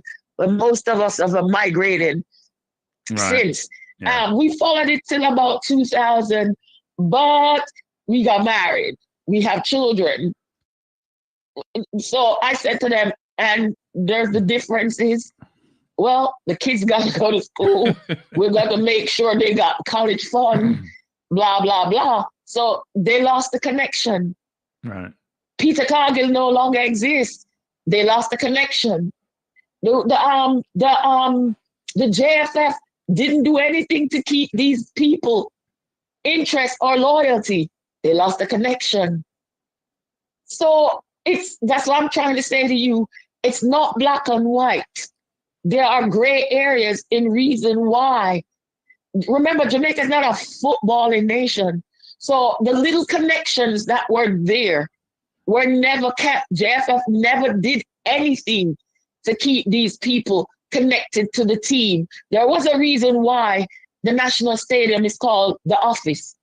It used to be that Jamaicans would get whooped everywhere else. But when it came to the Office, we kept the book as those games were as close as possible, or not, they don't lose in the Office. Right. So it used to be the joke that when they came to play in the stadium, the Office has got to be the place where we stand our ground. They don't do that anymore. Yeah, there's no support there, so it's kind of hard, right? Yeah, but this is what I'm trying to say to you, Kranky. Jamaica got Mikel Antonio, big deal in England, right? Yeah. They just brought Antonio to Jamaica. The fan base that I'm telling you, they don't know who he is. They don't know where he came from. They don't know his history, his background, his connection to them. So guess what? There is no connection. They don't look at the, you know what I mean? It's not, maybe it's some of the reason why they don't look at them as their own. Right. Yeah. There's some credence to that. It also correlates. If we're going to do this, you're bringing in, they did a little good when they brought the coach in, right? Right. With the he came in, they did this massive interview, introducing him to the public, blah blah blah. But JFF got to follow that up. But hey, Claudine, here's a question for you though. So when Jamaica played a couple of games against Trinidad, I think they played a couple of games in Jamaica, right? One in Montego Bay, I think it was. They played a home and away with Trinidad. I think they played 2 games in Jamaica. Jamaica's didn't turn up for those games, even though it was local players permeate the team. Yeah, but guess what? Yeah. The few fanatics that do go, listen to how the people talk about Whisper, Dixon, Liam Bailey. Oh, he's the greatest thing since sliced bread. There's a connection, ain't it? Yeah, but is the connection only for excellent players? Dixon went to CC. Right, but I'm just saying. So is it just for the excellent players? Is it just for excellent players? Really, but they're fanatics. You know what I mean? Right. These people are fanatics, and they have an agenda. You know what I mean? And their agenda is not wholesome. But we'll put that aside for another day. All right, man. Because JD annoyed the hell out of me today by their answering questions to a bunch of mad people who, for God's sake, they interrupted a good stream to talk about Liam Bailey being richer than the other English-based players. For God's sake, what does that have to do with anything? Liam Bailey being a billionaire, what does it do to you or me or Jamaica for that matter? Well, you know, Jamaica always like to bring money into everything, as if money solves every single problem. Kranky, yeah. I would understand if they were benefiting from it. Right. But some guys, these guys, he has more money than John. So what? Both of them are rich. You're not. Shut up, fool. Claudine, I wouldn't call people fool, Claudine. I would say, you know what? We disagree. Hello, even the Bible calls them fool. Yeah, sorry. But the Bible is just a good book. The Bible also has things no, that that's something we will have a conversation about too. Not today, but we will. I can't wait to debate. I can't wait to debate you and Pastor on the Bible. That's another story for another day. Can't wait. I'm going to work. That's another time. All right, Claudia. No, but so Kranky, as I said, somebody has to bring you to the middle. Okay. So that there are other aspects that you need to look at. No. I've thought about all those aspects, I've thought about all them. I'm still not buying them. Jamaica is not a football nation. You got to remember that. The Englishman grew up. England has been playing football from when? Old is Newcastle. Wait, Claudine. No, Claudine, one second, Claudine. Here's what I don't understand.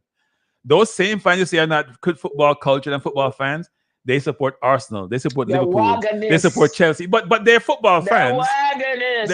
But even if they're wagonists, they're still football fans. They support all these other teams except their own country. I bet you $100 that if Jamaica started winning a couple matches, then you'll see them come out through the cracks like cockroaches. But that's the thing. I don't think it's a situation where, XYZ. Even, okay, Kranky. Even this Olympics, our team didn't do so spectacular like a lot of them expected. Right. They didn't get to beat their chest and crow. How long has it been? And have you heard the whining going away anytime soon? Yeah. Well, look, I think, and they want to find somebody to blame, right? So they're blaming JOA and J3A, exactly. Right? Yeah. Exactly. I mean, the JOA and the J3A is not blameless, but boy, are they beating those guys. Well, you got to find somebody to blame, and you know what? It's an individual sport, so you got to blame and beat somebody. We like to beat. We're in the beating business. Exactly. Yeah, we're in the beating business. Anyway, that's a fact. All right, I appreciate the call, Clyde. Anyway, gotta go. Yeah, right. Bye, Kranky. All right, have a good day at work. All right, a good night, I should say. Yeah, a couple people were trying to call in. You can call back, actually. Yeah, but it's and the call is coming in. Uh-oh. Good evening. Hello. Yeah, hello, good evening. Good evening. Who am I speaking to? Salty. Salty? Yeah. Hey, Salty, how you doing? I'm all right. What do you like? What do you have to say? Just turn on the TV and see a thing pop up on the thing. So I'm start watch it and I'm on the YouTube. Okay. In my algorithm. And just because you're connected to management like that and stuff, it's so you're supposed to hit the notification bell. You're supposed to get notified when I'm on. As a matter of fact, when I finish talk to you, I'm subscribe still. Okay. Well, I appreciate that. Yeah. Just listen to the lady. I listen to all of your things them still where you talk about, right? Right. Regarding the fan thing. And I think listen to that lady a while ago, she makes some good points, you see, but she seemed to be just focusing on the 1998 part of the thing. So even when she said the stadium was known as the office and all of that stuff came about in 1998. So like me, me I go stadium, me I go football match at Jamaica game from the 80s. Right. Like me know when Carl Brown, I play center half in Jamaica. Yeah. Like that's how long me I watch it, Boystown, Jamaica, yes. Yeah. Yeah, and Harvey Edwards in goal and Bob Campbell and Ali McNabb. That's how long me I watch it, Jamaica play. Yeah, there are 70s players that transition over to the 80s, early 80s. Yes. Right. So I really, the 80s, me start watch it still. Like basically like when I go KC and I go up a stadium and stuff. Okay. But the stadium has always been empty, man. Yeah. It's always been like that. You see, it's only 2 times when we can really remember when the stadium full. And it's always connected to the team doing extremely well. 1991, the Shell Cup final against Trinidad. Shell Caribbean Cup, that's what they call it. Right. So Trinidad did remember the year like 2 years before, Trinidad did almost make the World Cup and it lose to the US and stuff.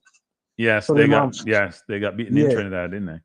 Yeah. Right. So Trinidad did have this good team with Latapi and Leonce Lewis and all them guys. Yeah. And then they played this final in Jamaica and the stadium did full, full.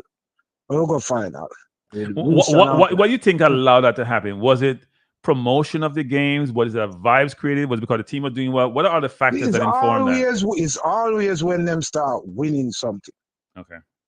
So even the 90-year campaign, like I always go see them, always used to. Like even when I tell you when I was a youth, I used to go there and jump the wall when Jamaica play. So it never full, man. It's always like in the 90th campaign, even that start off, it wasn't a full stadium. There was one game against, I think, El Salvador, where we'd have to win it or something for progress or something like that, and it was less than 5,000 people in our stadium during that same campaign. Right. it was when it start pick up now and it look like something can go on, then it's game, then the people them start pull up the stadium. So that's that to say this, like the lady shut up about the connection that people feel to the local players and stuff. Right. And me I said that to say, like even in the 80s when them are completely local players, people weren't going to Jamaican games like that. So it's always like as them say, the wagon is part of the team. It's not really the local part of it. But when you have a connection to the players, it's good enough because sometimes when you know a man on the team, like all me, I remember one time, like about 1998, them time there. Sometime when Chippy McDonald left on the team. Right. Yep. At the time I was living in LA. And a whole heap of South man live in LA. And Chippy is a youth who we didn't know from him a little youth and see him come as a baller, right? Yeah. And they will know him there on the team is like everybody go to Los Angeles Coliseum just because they want to Chippy. And them know say this youth what them know from little youth days, they're on the team. So there's that connection when you know somebody still. When a person come from your team. Right. But the underlying the thing about the whole thing is that Jamaicans don't really support the ball like that. It's really them want to see how win something. Them really no love it like that. Some of us do, but not all of us do. Well, we have to find a way for the fans to go to the stadiums, wherever they're playing, and support the players in numbers. But you see, not even just, the thing where you talk about them support Liverpool and Man U and them support City and so. Right. A lot of that is just everybody want to be involved in the conversations that take place around the thing, And them there and them want to talk to them friend them support one side and pick, and then they can just talk and argue and stuff. But them not really go support the thing like that. Like for instance, 1998 when Jamaica played the US in Washington DC. Yeah. You know if you remember that team. No, I went to the game. All right, I went to that game too. You remember the kind of traffic where they go down the 95 and them things they forgot that game. Yeah, actually it was 97, wasn't it? Yeah, 97. Yeah. November, October. Yeah. Now we drive with friends. It was full. Jamaican flags, Jamaican. Like everywhere, yes. like. Yeah. And that was because so Jamaica did come from all over the United States, basically the whole of the East Coast and stuff. And they came from all over. I had friend driver from Florida, so yeah, they came from all over. Yeah. So I mean, and at the time, I tell you, so me live in LA, and me have some man fly over and come sleep on some man sleep on a man couch in a Queens and them things. They forgot game and stuff. Right. Well, yeah, no, that's probably the one time the US decided not to have any of those games. They have never from that day, they have never had another World Cup qualifying game against Jamaica on the East Coast. No, they will not either, because if they do, at least then it would be sold out, especially if we're in qualification mode or close to it. Yeah. But, I agree with that. But Jamaica come East Coast anyway still in and play like Gold Cup game on them things. Yes, they have. And you're not gonna see the support like that. Agreed. You don't see no support like that. If them look like them like me got enough game all over the place, enough stadium and them things. Them not be chill. Like last time Jamaica come on New Jersey were there in February or so. Right. That was Guatemala, right? Yeah. Yeah, I was there. That's when I met Manning's man in the flesh for the first time. Yeah. So yeah, I was at that game. I was at the game also with Neo and all right. And so me go and carry my little son, you know, my 10-year-old and thing and it's like first him say I'm gonna put on everything in the winter, like him long john and him gloves and him hoodie and him coat. It wasn't that cold. It wasn't that cold. But for a little you like that still, me have I'm mother I gotta say, yo, you have to put on them things upon him, you know what I mean? Yeah, I hear what you're saying. Yeah, and then carry him and stuff, and him say, "Oh, it was nice, Dad. I enjoyed it and stuff like that." Well, you know what? That's the thing that the Guatemalans do. You know, it's family event, and it's a family event, and a mom, grandma, dad, kid, everybody come to the game. We took a lot of pictures with them when we were there. Yeah, it's a whole family experience for them, which is what we need to create. Look how them outnumber us in that game, like about 10-1. Like more than that. More than 10 to 1. More than 10 to 1. See, we just sit in our little pocket in our stadium. Yeah. Because to us it's just like a meaningless game. To them it's just Guatemala, you know. Yes. And them will go. So just a few of us there in another game there in one little part, and then them have the whole stadium and them a clap and them start them cheering and everything. It no matter to them that it was a nothing game basically. I agree just with for you. them people them a play. So we don't have that culture there. The culture of Jamaica is to latch on to people who are win, to people who have money, and to people who have a little fame. Yeah. They can't do nothing wrong when the time them thing they go. I always tell a man, say, if you want to know if a Jamaica respect you, don't tell them your profession and don't make them know how much money you have. And see how them deal with you. So you say your profession and your monetary situation informs and tell them your wallet and your profit and whatever you do. Don't make them know them things and deal with them straight up and see how them deal with you. But then after them find out if your pocket heavy or what you do, they watch how them deal with you different afterwards. So them don't respect you as a person like that. Them respect what you do. And you know what? That's important enough for us to respect each other until proven otherwise, right? Yeah. You respect what you have and what you do. Until you're proven otherwise, that respect should be there almost innate to how you engage with somebody. So I don't disagree with that, last year. All right. So we don't really... The football has always been like that, man. It's always been like, me I said from the 80s when me I go stadium as a youth. It has always been like that where you have some people over the grandstand, you have a next set of people sit down directly across on grandstand, what we call little grandstand, and they have a sprinkling of others around the stadium. Right. But we'll get to the point when something look like it can be achieved. Yeah, that's when the sound system come out and the dancehall queen and the DJ them and everything. Yeah. So it's really just a wagonist culture. I mean, I think not that ever change anytime soon. No, we want to change that. We want to change it. We understand that people like to follow winners. It's how it is normally. But with a lot of teams, it gets very negative if the team is not winning, but people still go to the games, right? In sports in general. Me personally, just watch Jamaica. Like, no matter what, like, everybody know about the GFF and with them and for years, like, but when me did start with Jamaica team, I never really conscious of any GFF and what them supposed to do and all them things. They're never really conscious of them things there. That's how what Jamaica. I think JFF is an excuse for people. I'm not disagreeing that people sometimes get disencouraged by the JFF, but it's an excuse for people to justify why they don't go to games, frankly. Oh, personally for me, I don't really I understand the whole football administration. I understand based on the whole heap of rewards in a football for everybody who can get themselves on in the kitty and stuff. That most people not in it for the football. I mean, well, I don't know what they need for, so I'm right. I'm not going to say that they need for something else. But me personally, me get to the point where me kind of do some business with them do. Because I feel like if this set is not here and the next set come, I feel like them just coming for the chance to do the same thing. So I just watch the ball. I don't care who they're on the team. Like, I don't care if Leon Bailey plays or not. Like, I don't care whether he want to come back or he don't come back. Them kind of thing there. But it's for me, say Jamaica play. And them in a place where me can go. If them they in one city where me have a brethren and me can call them and say, yo, give dog there, I come dog there. Me don't care who the on the team. I don't care who want to write no letter, do what write. If you do a play, there's nothing like that. Just want to be like me just know say Jamaica play. Me just go a game. All right, so I hear you. So my thing go. Yeah, man. You know what I mean? Yeah, man. You can't watch them federation the way they might do and all them things. Because whatever they might do, years now they might do, and I don't see nothing changing anytime soon. I totally agree with that. So you know what we should do? Focus on the players. Yeah. Focus on the country. Focus on the team.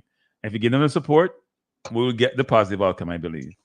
Especially now that people are very re-energized with the new coach. The prospect we may get some additional players who have certain qualities that we're looking for to combine with who is already here. I think the team can go places. The objective is the 2026 World Cup. We as fans do whatever we need to do to motivate the team to achieve that goal. I want the team to get. I don't know whether the player be in Jamaica or in the foreign or whatever. But I just wish them could get 2 or 3 good midfielders. They're working on it. I'm gonna put it that way. They're working on some people who would add value. So yeah. Somebody who can transition the ball from defense to forward and give them some opportunities, let them kick it away.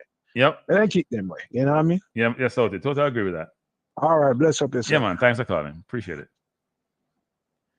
That was Southie people with good perspective, giving you the history of him attending games, what it was like. Another call coming in. Good evening. Who am I speaking to?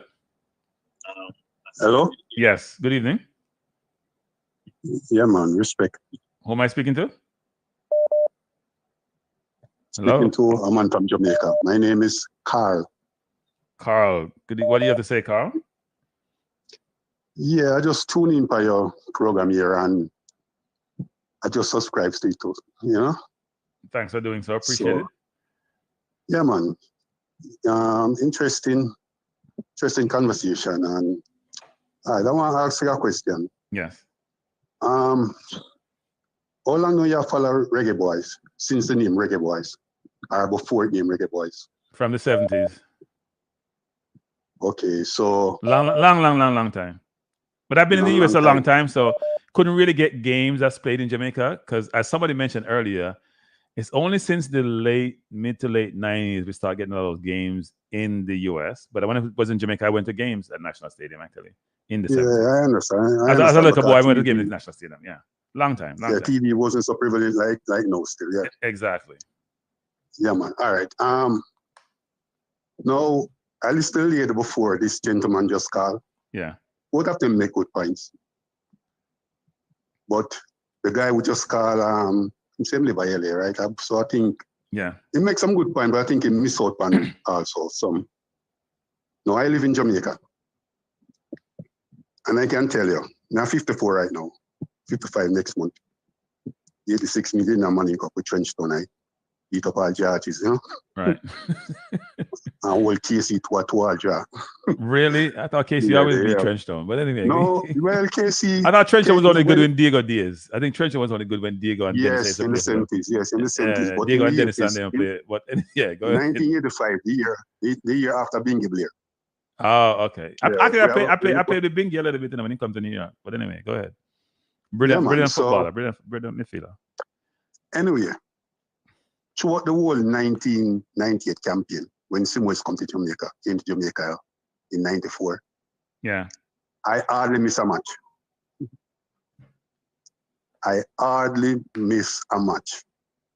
Because when Simoes come, Simoes implement professionalism to our football. Because when he came, he said, what he saw is that we were just playing the game. And football is more than just the game. It's more than football. We need professionalism. We can't have players going to a 9-to-5 job and then come play football after. Right. So that can't work.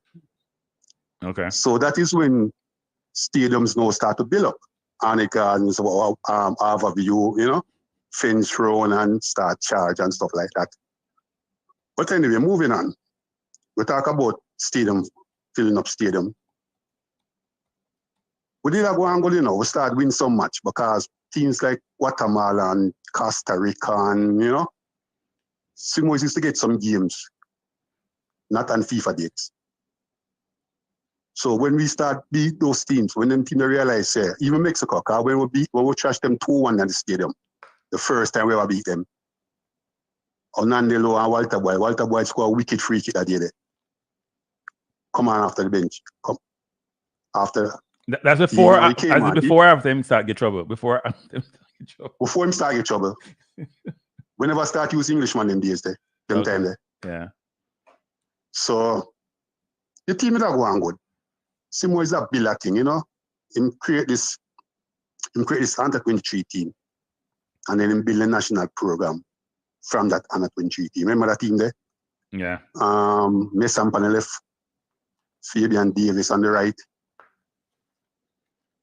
And then him have 30, him implement 30 in the sweeper role. Then him get Pepe and Elvan Dixon. Assemble him backline. See, now we are going good. Let me tell you. The first time is the stadium full. All the JFF did surprise. is when Norway come play us. They were ranked 6th in the world at the time. Before them even reach Jamaica, them send someone come here ahead to scout the place, check out what the field look like and stuff like that. Because them never just want to come like that. You know who was playing for Norway that time? Who? A young Alligator Social. Okay. That's what, 80s? Time square. That's no man. 90s, that right? was, That's 90s. Because yeah, man. He played 90s, 2000s, yeah. No, it was 90s. He was a young striker. Okay. And you have the Flo brothers. You remember the Flo brothers? Yes, I remember the Flo brothers, yeah. Andre Flo? Yep. Yeah, well, I think players. they played too. I'm not sure, but I think they came with that Norway team also. So Solskjaer score and a young Pele Wilson score for us. Kevin Wilson. Right. Came on and scored. That was the first time me ever see stadium full. Because when we are going to match, them used to open a few gates. Them used to open. But that bomb rush of crowd couldn't get in and the match start. Even 25 minutes in the match. Then we start bust open the big gate them. All 10 gates. And you see people are walking with them tickets in them hand. Because people start get away because the match are going and people outside can't come because that them used to open a few gates. So are you suggesting that if we bring really good international teams, we may garner, because we don't really do that anymore, you know? We don't have international friendlies with some of the better teams. Because remember way back in like late 70s, Jamaica would bring like the West Ham and the Chelsea, the World Cup play in Jamaica. It's kind of hard now. Yeah. Because of the Nation League right now, it is kind of hard to do that. Okay. And your window, and the windows are cram anyway, so yeah. Exactly, yeah, man. It's hard now. Okay. But I like what Simoes did, because Simoes, when he came here, him come sit in with the people and him learn the culture. Right. Him travel all around the country, all around the island. Him go look in a corner league, him go look in a major league, him go look everywhere for players. It's not like this coach nowadays who just sit back and just let the assistant pick some man and then him just like our previous coach. We never got to work out with him because we could see him never good from money. Can him come in with him never good.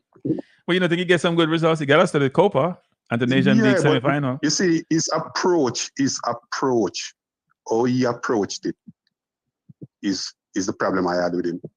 Okay. In terms of? He wasn't living here. He was just flying in and he was just flying like him just leave everything up to the assistant and him just flying and match there and him. You understand? So what's your thoughts? Because we almost running out of time. What's your thoughts now on the new coach? Because here's what's important. I believe it was very difficult for Hargreaves. He has no connection to this culture at all. And the JFF has to take responsibility to realize, and they probably corrected their mistake. If you're in England, given how England engaged with Jamaica, and you're a football coach, you gotta have some affiliation, some engagement with someone of Jamaican heritage, right? Some way, shape, or form. Or maybe community with Jamaicans are. Hargreaves probably had no engagement. And here, when he went to Ireland, he talks about how the people are much more similar to Icelanders, even though that's nonsense, right? They only are Caucasians, is what they are. What's your view on the new coach and the selection? Well, I have to see I have to see what he's going to do. Because when I see him start working, we have to wait on that and see how is he going to approach the situation. Okay. In terms of? Is he going to live here? Okay. And try to gel with the people. Well, that's going to be here's the difference between then and now, right? Which is an interesting point you're making. So let's do the compare and contrast. So you're saying most of the players in the 98 team, and you know we go back to 98 too much sometimes, but we're good at it anyway. They were local players because we didn't send players overseas as much then, right? Right? We didn't have that many players who played overseas. Correct? We had some, but not a ton of them. And we had more local players in the team. So should he be in Jamaica or should he be in England? Because most of the players now sit in Europe, especially in England. So should he be in Jamaica or should he be in England with the players? Well, the whole thing, is that the players from England, they are already known, because we can see them every week playing. Understand? Right. What he needs to do is live here and try to adapt to the system here. But what system are we Because- talking about? You mean the country, the food, the culture? Because we don't have culture. we don't have a footballing philosophy. So it can't be the football. No, that's what he's going to do now. He's going to learn about Jamaican people and how he thinks. Okay. And then he can implement his philosophy. Because you know his only objective, and the only thing he hired for is to get Jamaica to the World Cup. Suppose he believes that the best strategy that he needs to employ to do so is to just get to know the players in depthly, recruit more players, and just work with those players, and not necessarily worry about all the other stuff. Even though I'm not saying training is not important, because I have a big list of stuff that I think he needs to do, or attributes he needs to have. But suppose that's his strategy. But you know what? It's about the players. It's about the players. It's about the players. So if I get the quality players, I mold them the way I want to play and how I want to operate, I can get success. Would that be okay, or do you think he still has to be living in Jamaica? No. But what system is he going? What style is going to? Because he was come tell us him implement a 5-3-2 formation. Right, but the formation doesn't really necessarily determine the style of play. You know, the formation is one thing. Question is what football philosophy do you have, and how are you going to play the football? Right. So the formation is out there, but you could do anything with those formations nowadays. Right. The formation is just one aspect of it. Your style of play may be a little bit different than how you want to play. Are you going to play a pressing football? Are you going to play possession football? Are you going to play mid block, low block? What are you going to play? Even though the formation may inform that in some way, shape, or form. Yeah, but this is what Simo is implementing, position, right. Because him say when you keep the ball, your opponent can score on you. Okay. That's why everybody wants to play possession nowadays, right? Lot. Yeah. That man taught you a lot about football, and forget.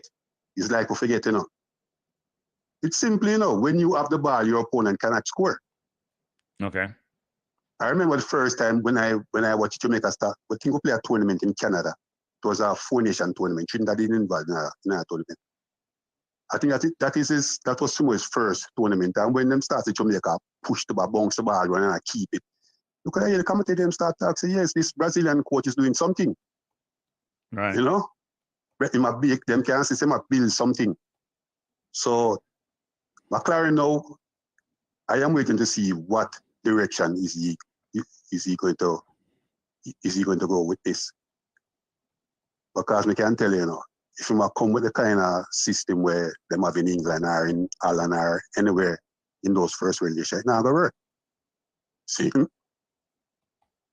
Now, him going to have to be a down-to-earth man. But again, is it a system or how he operates, right? I mean, when you say it can't be like how, because his playing style maybe. Remember, Simo used to get into a lot of arguments with people, journalists and everybody in Jamaica, Because they run his case every day, and he used to have to go back in that to get. Sometimes he have to lose him cool. Because when Walter Boy start get trouble, and then everybody talking, Walter Boy, you need to play Walter Boy. He used to come in here and he used to talk and say, if you think Walter Boy is this great player, see, why do you feel like he can put us through World Cup? You have to remember these things, Yeah, no, look, the history informs where we are today, but I also think it's a different time, right? Where people operate differently. Most of the players now play overseas, so we don't have the same. Think about it, Panama is in Windows. I agree. So it's going to be more the starting. As I said in my song, it's a pickup team. And question: how do you mold the pickup team? Quickly too. You don't have a lot of time to mold them. I'm not a coach, right? And I can't tell you how to do it because I am not a coach. I'm really not a coach, even though I used to in a football, but I am not a coach. And right now we have a lot of big name players and a lot of ego is going to be involved in it. That's it. Start back. Leon Bill remind me of Walter Boy days. It's basically Walter Boy all over again. So here's a question for you, caller. If that was a non-locally born player acting that way, how would we react? If that was Antonio, for example, if that was Pinnock, how would we react? Well, we have some. Well, in terms of how they behavior, in terms of how behavior, we would react the same way because nobody never in discipline.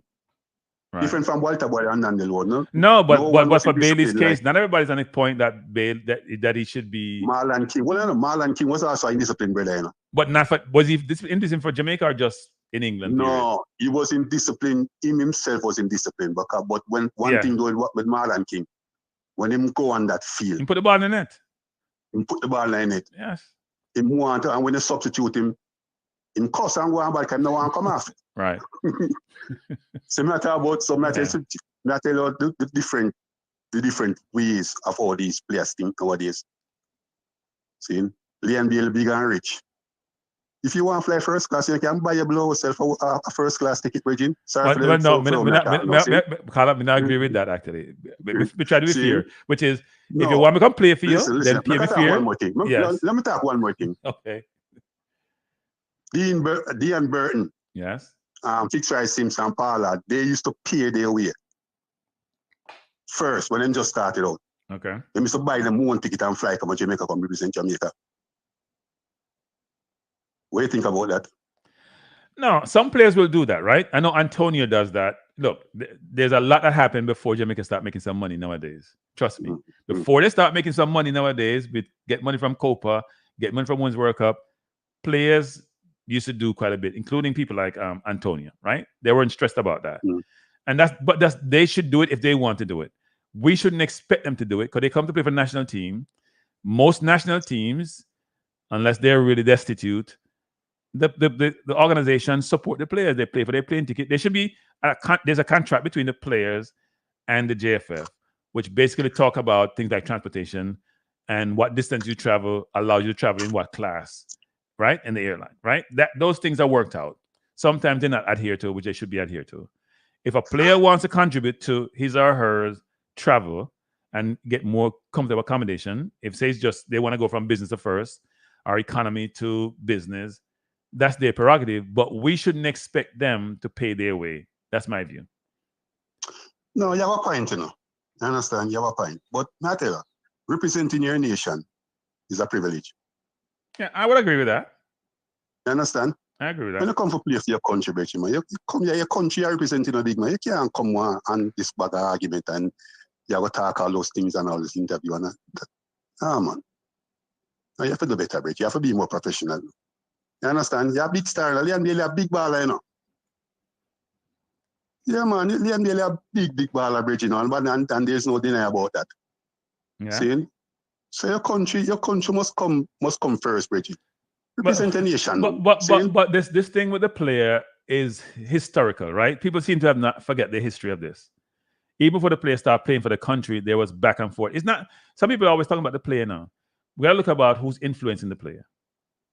Right, because before the player started playing, it's supposed to be a condition between if the player's gonna play, my son has to play with him, or the player may go play for England. I remember that argument way back when, you know. Me never want to go to sustain. But I'm telling you, this is a history. This is not today. This is not today. Now, the player's views. No, but the player may be right about some things which don't work well with the JFF. But there's been a history with the player.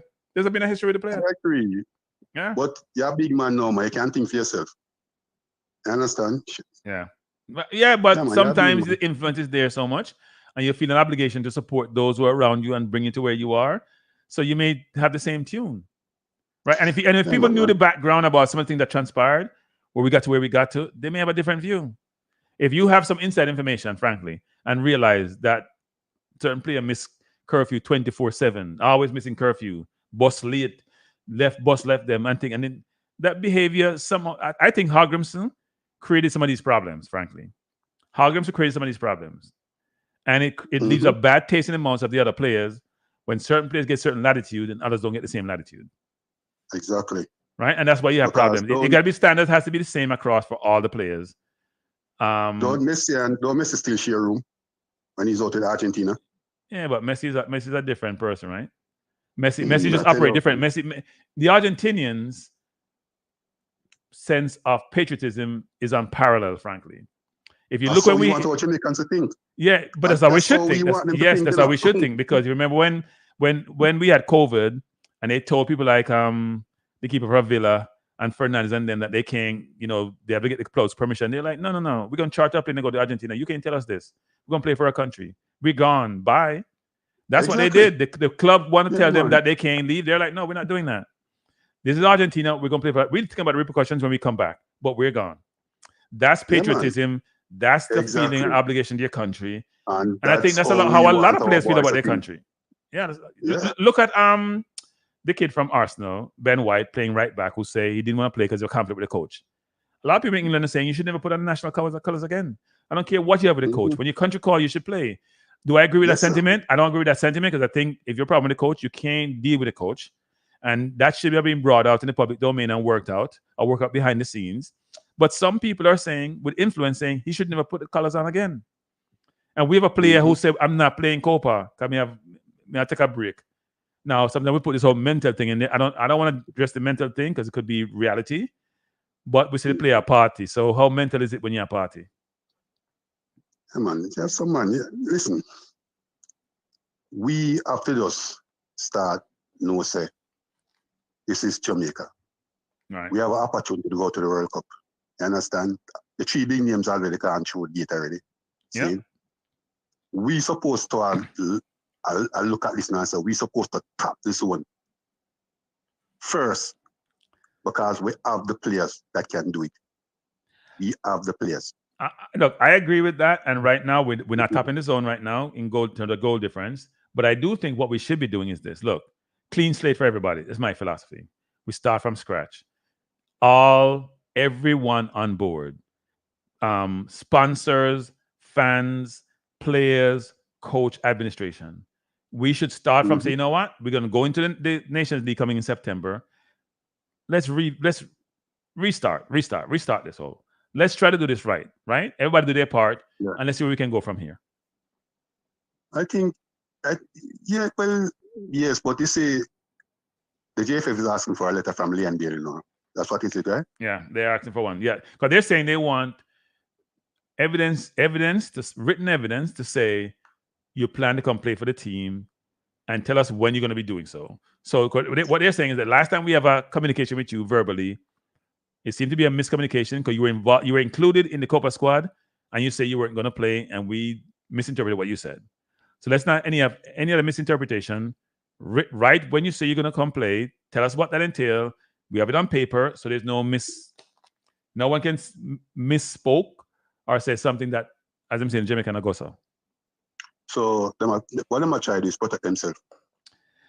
I'm not sure that's what they're trying to do, but one could interpret it that way. I'm not sure that's what they're trying to do. I think there's a discipline element to it. They want it in writing. Yeah. They want it in writing. Yeah, because them know that with this Leon Bailey, Craig Butler, anything can happen. A man can say yes, and then next thing you know, something else start again.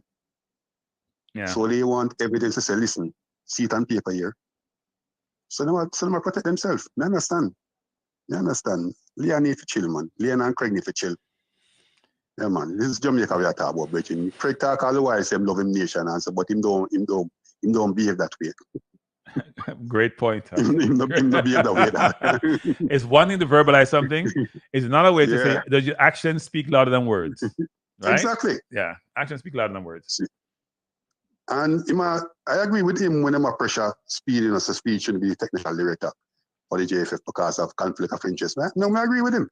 Well, I'm not going to put it that way. Here's what I'm going to say about that, actually, which is because I've talked about this on my program, right? I've talked about the conflict in detail. There are 3 elements of the conflict. He's majority shareholder of Cavaliers. He's the coach of Cavaliers. He's a technical committee. In form and in substance, it doesn't look right. They can do one of 2 things. Either you resign one of the roles or you put measures in place to mitigate any perception of things not being done appropriately. What does that mean? Yeah. Like independent bodies involved in making certain decisions which may conflict with the roles that you play. And it's transparent, it's open, everyone can see it. So if you decide that, you know what, I still have to maintain these roles, that's fine, but we're going to put measures in place to make sure the public and everyone else know that things have been done fairly. Right now, one could make assumptions which may not be right, that things have not been done fairly, given the roles that you play. Mm-hmm. And they have to do better with the junior team. Oh, that's a whole. That's a whole different story. We're not gonna, that's a whole different story. By the way, it's junior teams, not junior team. It's junior teams, not team. Yeah, teams, man, teams. Yes, that's what I meant. That's what I meant. Yes, junior teams. Yeah. Yes. All right, Carla. Yeah, man. Respect, man. Yeah, man. Thanks for calling and thanks for subscribing. Appreciate it. Yeah, man. Cool. All right, bless up. All right. That was a good conversation, people. Some history there with good perspective. Talking about the football. I'm going to close the program down. First, I want to say I am so pleased with the fact that I didn't have to beat my gum about people hitting the like button. I really appreciate that, people. I do spend time. You hear me whine and complain about spending time to bring you quality content. And I appreciate when you... It's just like the whole fun thing with the JFF, not the JFF, the football and the people. I'm sure the players would welcome you supporting them, just like how they want to play well for the national team. Just like I respect and appreciate you hitting the like button when you come in. It's the same concept, people. It's reciprocal. It's reciprocal, people. You do something for me, I do something for you. That's how life works in general. It's almost like a transaction. And if we expect good product from the players, we have to go above and beyond to get to the stadiums, provide the support in person. Because, yes, support remotely also helps, but them can't see you, them can't hear you, them can't feel you, right? That has to change. We have to do better. So my hope is that whatever mediums we have, whether it's 876 or wherever we have in the US that the JFF now engaged to do this, that we work as a collective community to support the program, and hopefully the outcome in the field will be reflective of that support. And I think it can work. I do think we have a good team. They need to play more position football. You hear me whine about that and complain about that. I do think, though, if they get a few more better players, especially in the middle of the park, and if we get competition for places so nobody's indispensable, no matter what you do and how you play, then we can be a better team. And I think someone mentioned it earlier. The football, when you play good football, you know, people want to come watch you. I remember McClaren in college way back when, playing some excellent football. People go to all their games. The 1-2, the combination, the breaking down the defense. When you watch good football team play, it's entertainment. You want to watch it. Nobody want to watch kick and run football. Or we call it kick and hope. At the same time, it's the country, so we have to support the country, right? And hopefully, even if we don't get the best football, we're getting good outcomes. We can be there to help them when they have adversity, in all manner, whether it's adversity or not, just to help the team, motivate the team, and I think they will perform well. So again, thanks for being here, people. I appreciate you being here.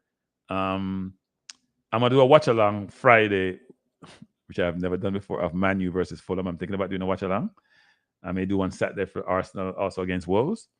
And I'm not sure I'm doing a show tomorrow, but if I do, I'll send out the thumbnail. So again, thanks for being here. I appreciate you being here. And have a wonderful, wonderful evening. Thanks, everyone. Bye.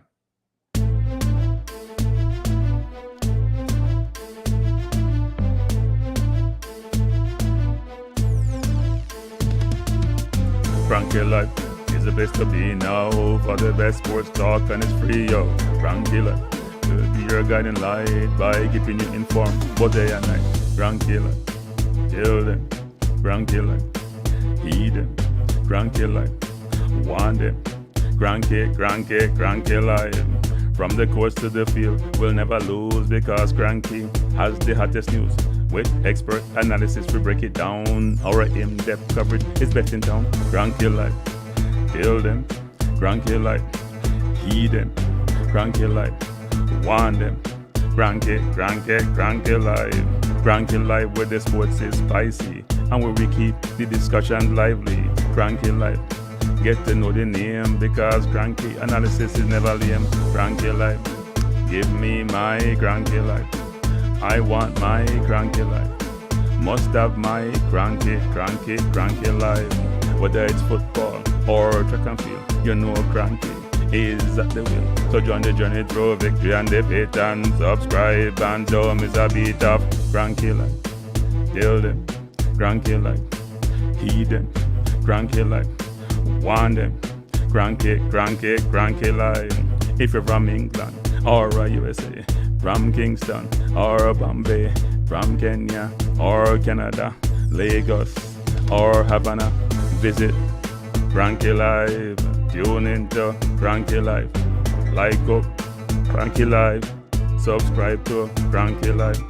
Kranky life coming to you on weekdays. Kranky life sometimes on Sundays. Pull up a chair and take a seat because Kranky will always bring the heat. Kranky life, me say fi tell them Kranky life. Me say fi heed them Kranky life. On them, Kranky life. Kranky life will be around. Kranky life is the best in town. Me say fi eat them, me say fi want them.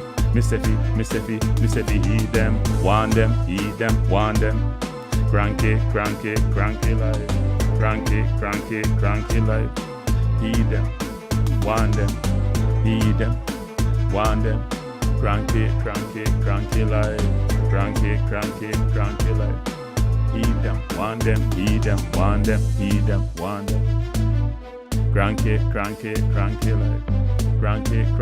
Kranky life. Kranky. Eat them, want them, eat them, want them. Eat, want, eat them.